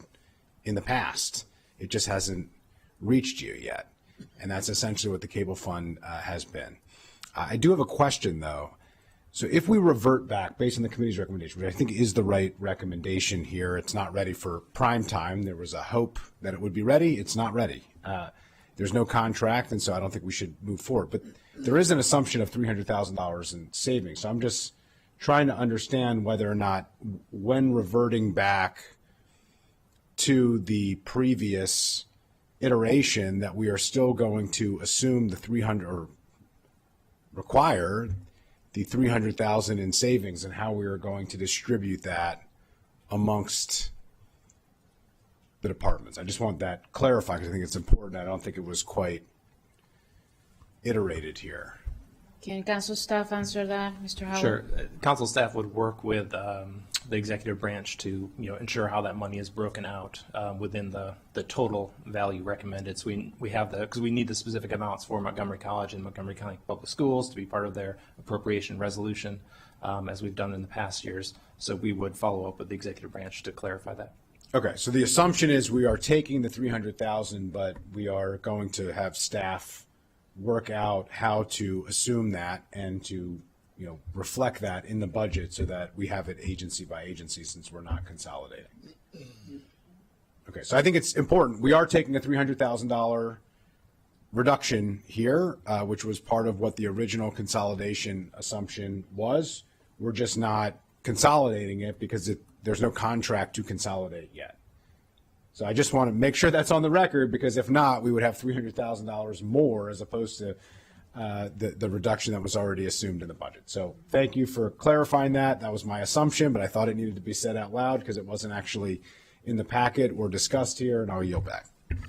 Thank you. We're keeping the status quo. Councilmember Katz. Thank you very much, Madam President. I first off want to thank the Chair of Government Operations for clarifying what we did do and what we didn't do, I guess, at Government Operations. I think just from a historical note, the reason we even got franchise fees was because the cable companies needed the county and others right-of-way to deliver their product. Everybody had a cable running in front of their house, and whether it was just like any other utility, though this was a different type of utility, like every other utility, they use the county's right-of-way or in the cities or whoever. Of course, those days are gone, and so we're starting to see less and less people that are using the cable and the streaming, et cetera. But we have to ask one more time, and we've asked several times, when are we going to get this contract? Because that is when we can finally start to unravel this whole situation. Do we have any timeline on when we'll actually get the contract?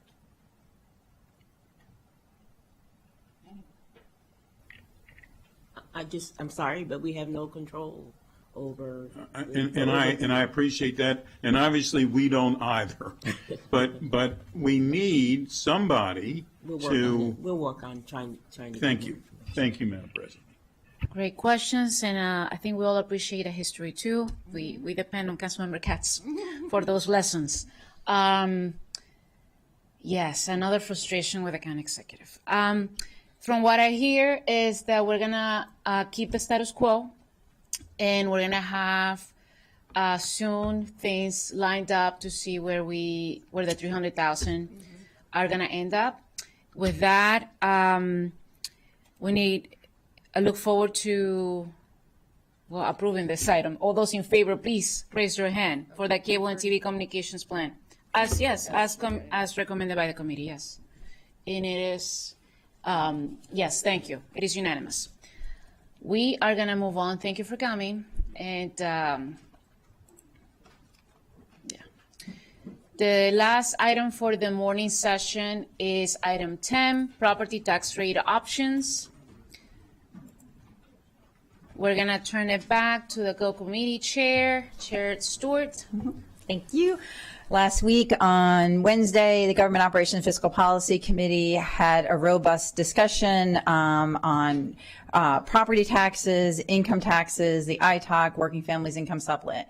Today, right now, we are just taking a straw vote on the committee's recommendation regarding the county executive's proposal for a property tax increase of 6.3% increase for Montgomery County Public Schools. The committee reviewed this, as I said, with regard to a number of other items, and on the county executive's recommended property tax increase, we are not recommending that to the full council, and it was unanimous. Thank you.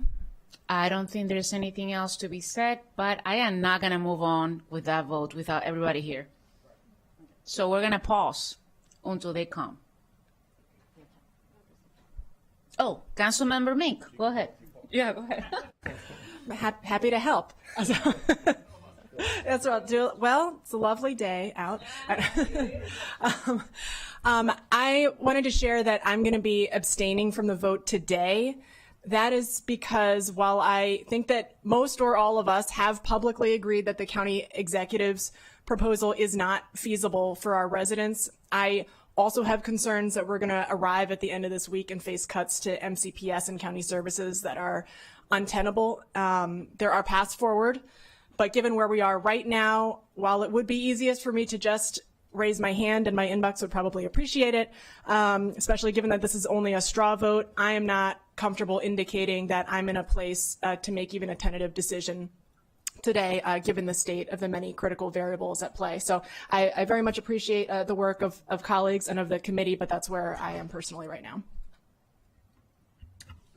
Thank you for those comments. I am not going to move forward with a vote without him being here. So we're going to pause. Go ahead, filibuster. I was going to say, give me a mic and I'll start talking.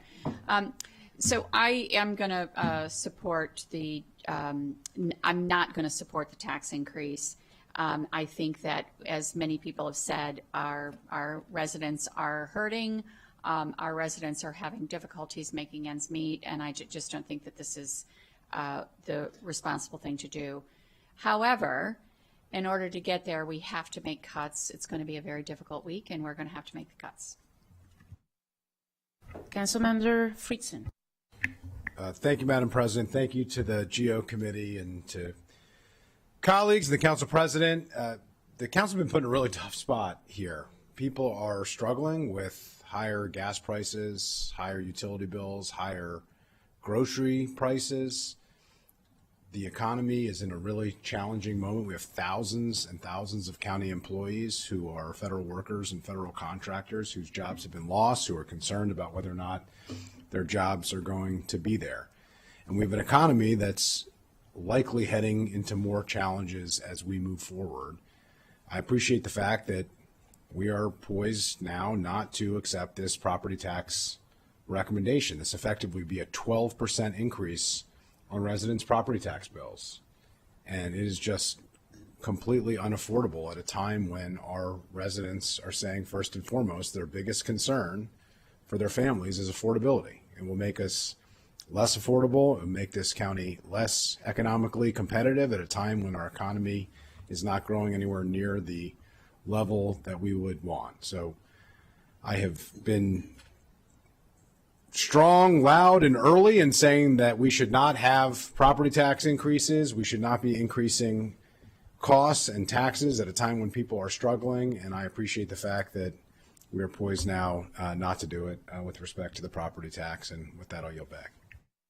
Thank you. Councilmember Wiljo-Wanda. Thank you, Madam President. I will be supporting the GO committee recommendation, no property tax increase. As I've said in my April 28th memo, this is the wrong ask at the wrong time of the wrong people. And I think we've heard many of those reasons over the last few weeks. Montgomery County has lost over 9,900 federal jobs. Inflation's been compounding. Families are watching their grocery bills, their energy costs, their rent, their child care expenses all move in the wrong direction, up. And it does not leave room for this flat, regressive property tax increase on top of it. We've heard from residents at the public hearings, April 7th through the 21st, even most recently. The message was clear. People are stretched thin. They're not asking us to spend less on services. They're asking us not to make their lives harder while we figure out how to pay for them. Obviously, we'll discuss as we move forward other options of how to pay, and we're going through that difficult process now. But on this vote, my vote is no. Thank you, Madam President. Thank you. Next, Councilmember Sidney Katz. Thank you very much, Madam President. And I also will not be supporting this increase, but I want to point out that this is a tax rate increase. There are people through reassessments and other reasons, their property taxes are going to go up. And we will be spending that money in various ways. But this is a tax rate increase, not just a tax increase. Thank you. Thank you. Next, Councilmember Evan Glass. Thank you very much, Madam President. I appreciate the work that this council has done, and recognizing that these are tough economic times and there is a lot of economic anxiety being felt in our community. And the tough conversations we are having this week and will continue next week is the direct result of the county executive continuing to propose tax increase after tax increase without requisite cost-saving measures, and it's left up to the 11 members of this body to determine how we ease the burden of our residents. I do very much appreciate Montgomery County residents who know that these are tough decisions, and that if we are not going to move forward with tax increases, which I'm not, and clearly a majority of this council is not going to do, that there are some offsets that have to be made, and those are difficult decisions. And that is what we are working through this week. But the economic anxiety that is being felt by our community needs to be acknowledged, and now is not the time for tax increases. Thank you. I don't see anybody else wanting to speak.